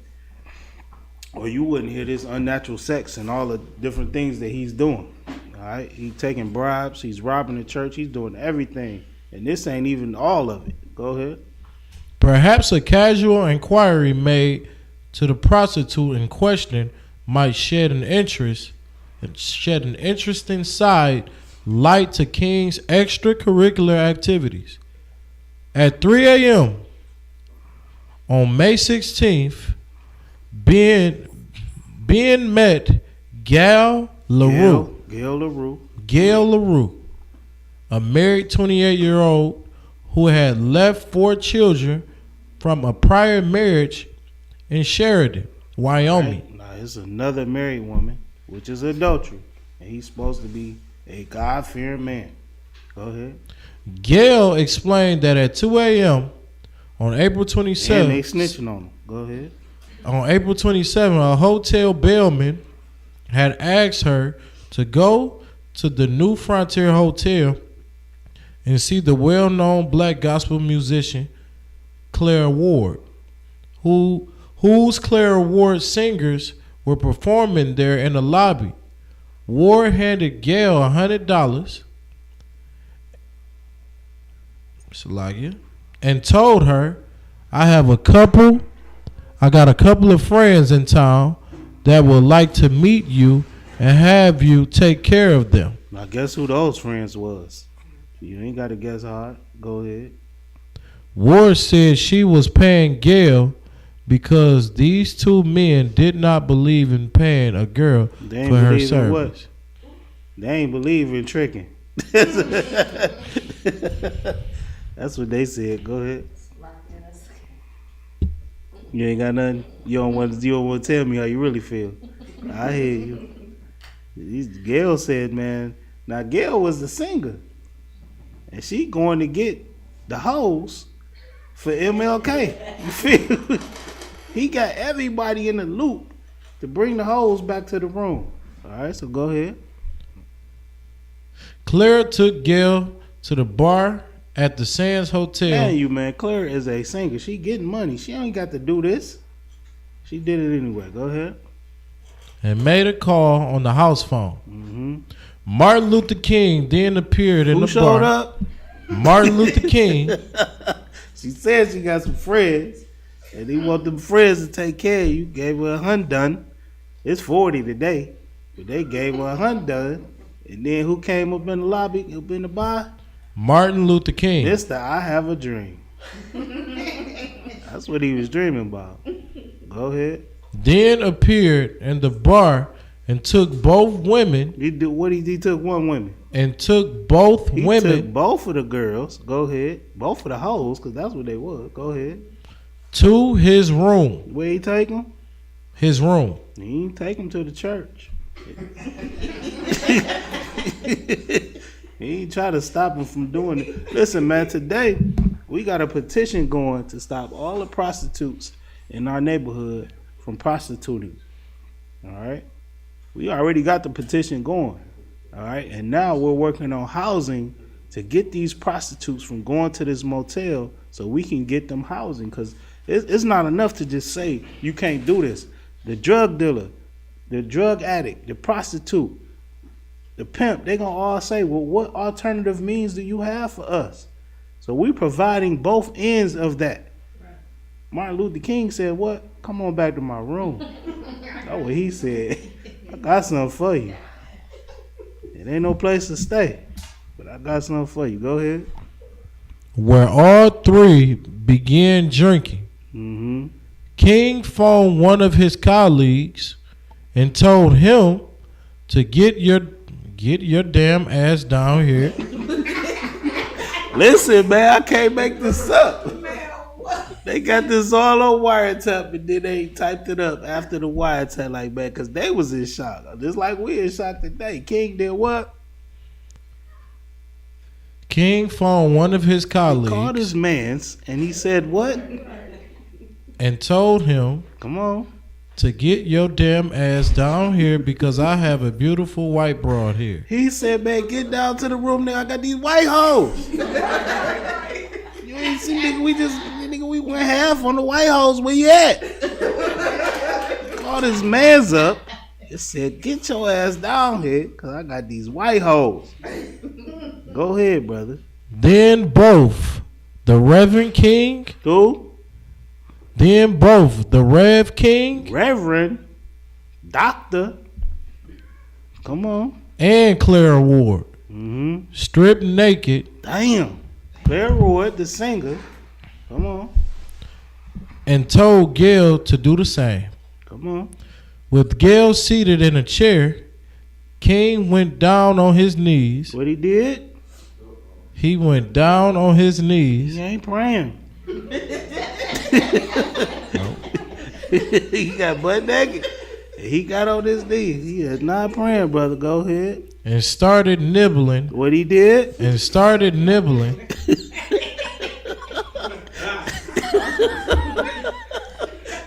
He said them hoes was a snack. He got the nibbling on the bitch.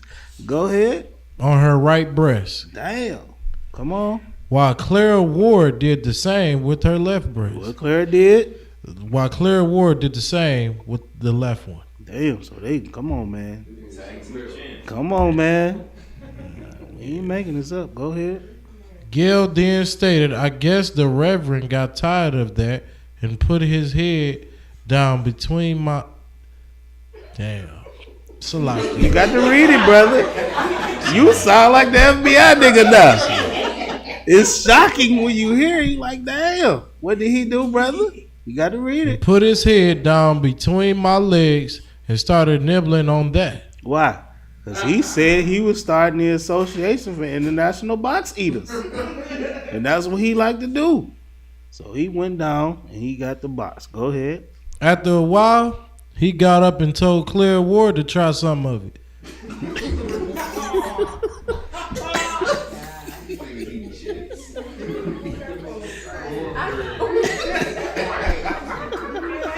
After a while, King said, man, come on, man. You come get some. Go ahead. Damn. So Claire went down on Gail for a while. Damn. Gail stated, I think Claire Ward is queer. She said what? The way she did that, she got to be gay. The way she acted, I know she gay. Go ahead. Then King had intercourse with Gail while Claire watched. Mm-hmm. After what Gail stated seemed like hours, King rolled off and had another drink. Good night. You popped him a blue chew. He got busy up in there. You feel me? Viagra, whatever they had back there. Go ahead. Then climbed back on for a second go round. Damn, now remember, he caught this man's. His man's ain't there yet. All right? He took the hose upstairs, did it by himself. Him and Claire, they got busy. Go ahead. After King paused again, his friend showed up. That's what his man's in the building now. I thought it was over. Now his man's here. Go ahead. Had a drink and had intercourse with Gail while both Claire Ward... They beat up Gail that night, didn't they? Damn. They told Gail up. Nobody get on Clara. They told Gail ass up. He said he got the white holes. Gail was the white hole, and that's what they liked. That's why he said he wanted y'all to join hand in hand with little white boys and little white girls. Because that's what he wanted to do. That was his fantasy. While he was writing his speech, that's what he was thinking about. And he pushed it on y'all as if it was some form of righteousness. It was something that we should be doing because God loves everybody. That is a lie. He really wanted to bang Gail in the hotel room. So that's why that was in his speech. Go ahead. And the Red King watched the action from a close position. Mm-hmm. With Clara sometimes stroking Gail as well. Damn. Gail then stated that she was getting scared as they were pretty drunk and all using filthy language. Mm-hmm. And at last she told Claire Ward she would have to go. He said, I got to go. God damn.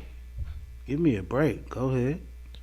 Clara informed King, who then whispered in Gail's ear, I would like to try you sometime again. He said, come to my church. Come on, brother. Come to my church. That's what he said. I'll try you again. He said, pay your tithes. No. He said he want that again. Go ahead. If I could get you away from Clara. If I could break you off from this, you know what I'm saying? Because she gay. Go ahead. Ben wrote that Gail stated to this investigator that was the worst orgy I ever gone through. That's a prostitute saying that. Now think about that. Let that soak in. A prostitute said the worst night of her life was with Martin Luther King, his homeboy, and Clara. Damn. That is something that you got to digest when you go out and you see your mama talk about Martin Luther King. Once again, man, I go into people's houses every day for the slavery, doing cable, and I see a picture of Martin Luther King, Barack Obama, and there's another black man. It might just be them two. Is it Bill Clinton? I know it's the one that say hope, and it's MLK and Barack Obama. You feel me? That's what your hope is in. This is disgusting. You understand? And that's why the scriptures that we read earlier say, man, if you get a man that tell you to go against what the Lord say, man, leave him alone, and that man is gonna get put to death. Hey, glad to see you, brother. That's why MLK got put to death. People was sad and they was crying when he died. But look who you cried for. Look who your grandma cried for. Look who they gave a national holiday to, because a lot of people didn't work on Monday. Keep going. We got some more. And it says that and added that she had declined a subsequent request from Claire Ward to get together again. Ben's Imagine that. A prostitute saying, I don't want to do it no more. This her job. And she said, I ain't doing that no more. Y'all niggas is nasty. Damn. Come on, man. Go ahead for time's sake. Ben's 3-page memo made its way to the FBI's Las Vegas SAC, who had it retyped and labeled secret for direct transmission to J. Edgar Hoover.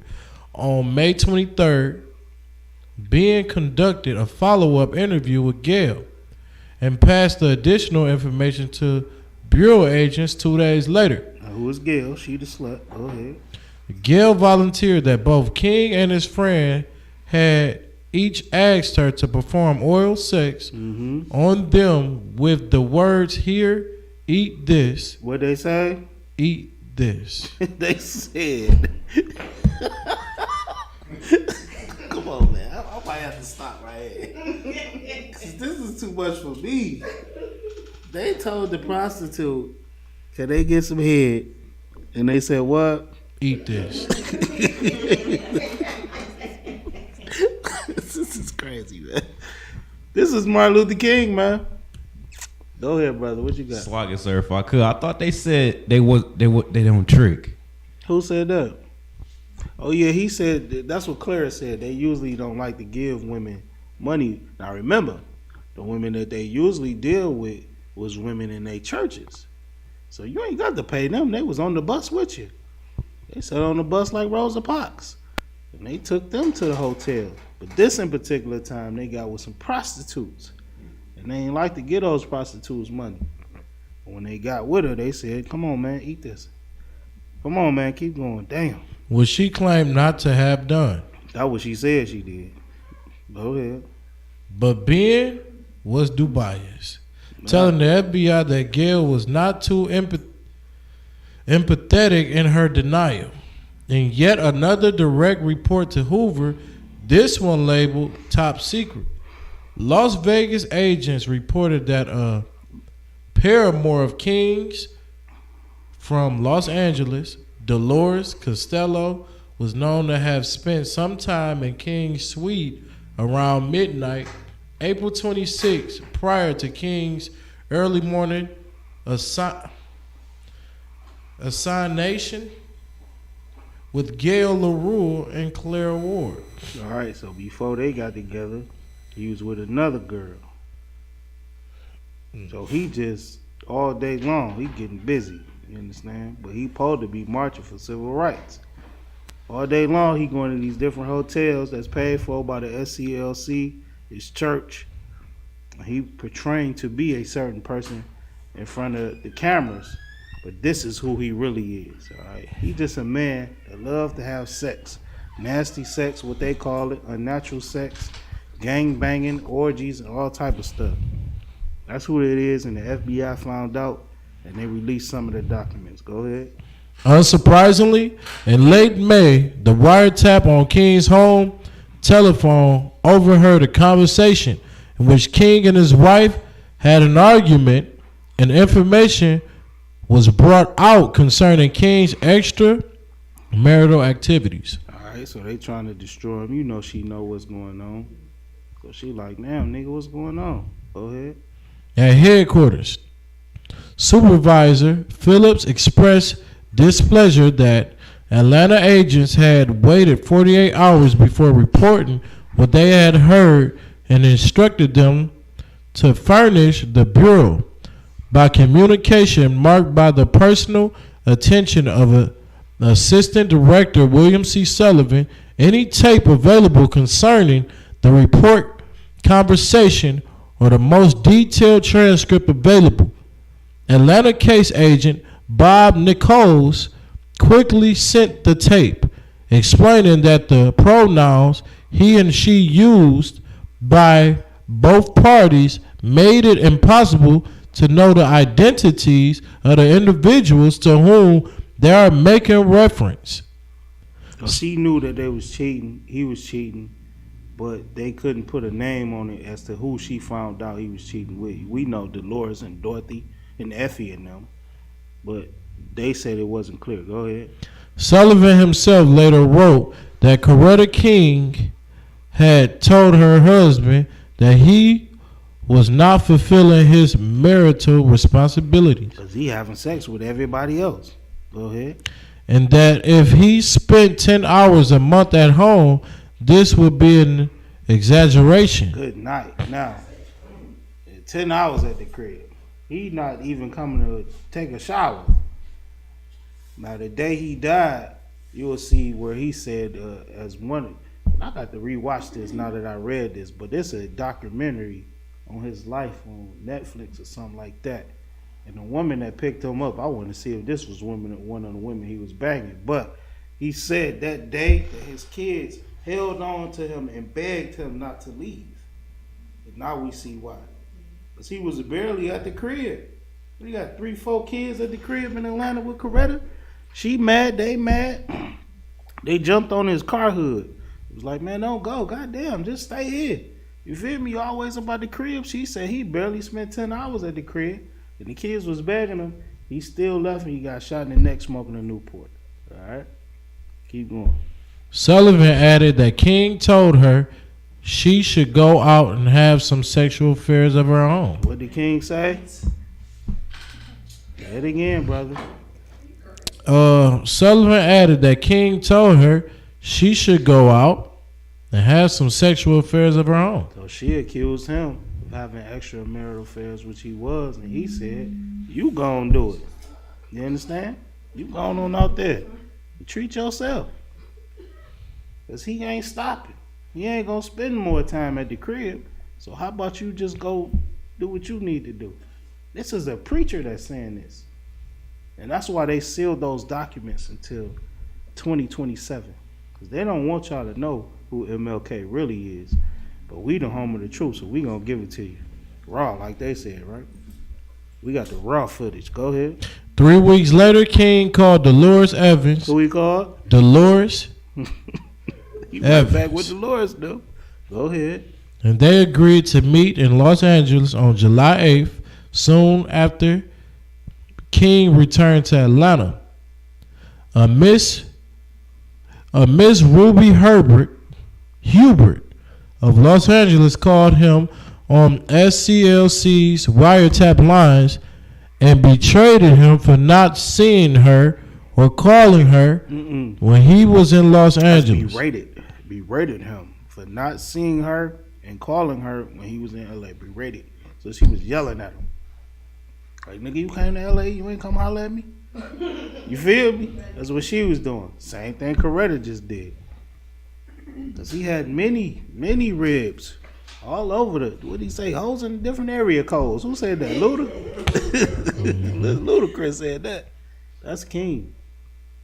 All right, go ahead. Recently, King gave the excuse that he was in a conference and could not talk to her. That's what he said, but we know what he was doing. Go ahead. That very same day, King contacted his hideout and told Fred Bennett that he was bringing Dorothy Cotton. Dorothy. Right back with Dorothy. Let me see. We got a picture of Dorothy Cotton right here. Look at Dorothy, y'all. Look. You want to see Dorothy? That nigga got her fast as hell. This Dorothy. It's a picture of Dorothy in there. They following. So like, yeah, go ahead.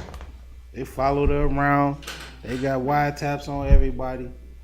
And Dorothy, was Dorothy the one who berated them? No. Go back to the top. Who was the one who berated them? That was Miss Hubert. Damn.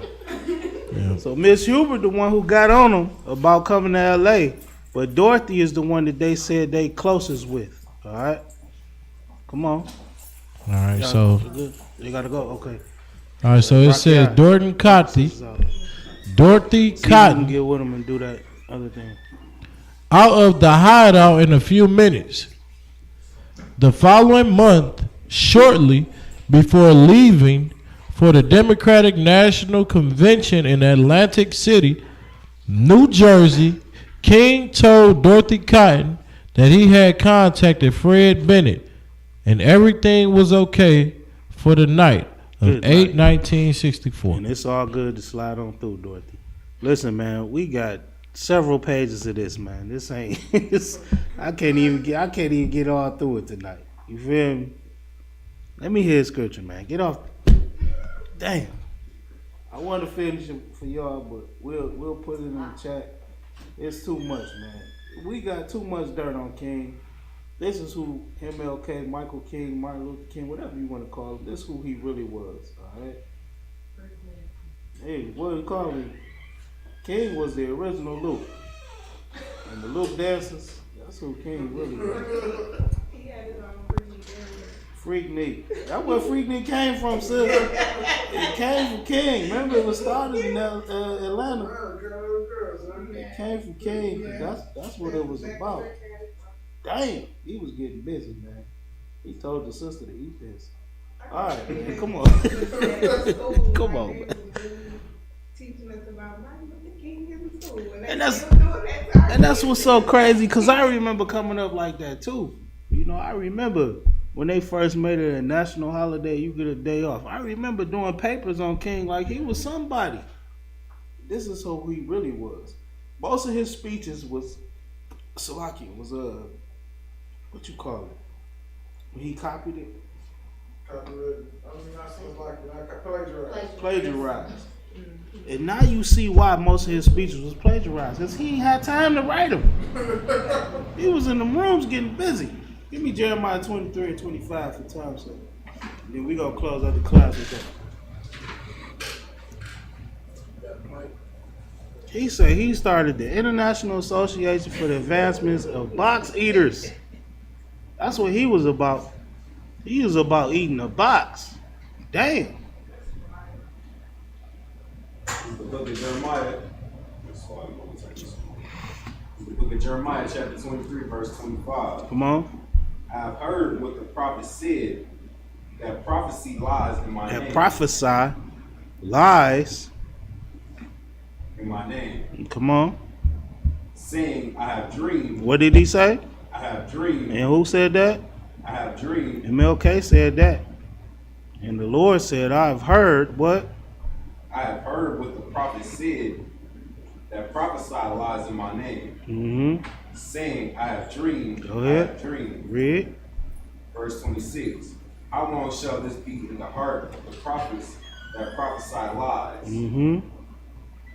Yeah, they are prophets of the deceit of their own heart. They are prophets of what?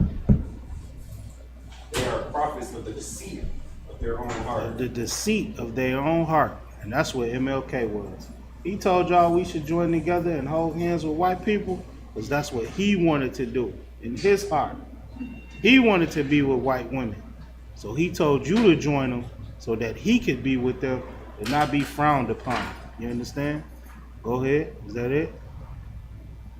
Verse 27. Which think to cause my people to forget my name by their dreams, which they tell every man to his neighbor. They tell every man to his neighbor his dreams. And that's what we got from MLK. We got his famous I Have a Dream speech. And that was all a lie. And that lie was given to you so he could be with white women. Alright? And that's MLK's legacy. For people that's in the truth. For people that really want to know MLK, that's MLK right there. That prophet that prophesied lies. Alright? And with that, we're going to call up Zarak for the security announcement. Shalom, Israel. Clap it up for the Lord.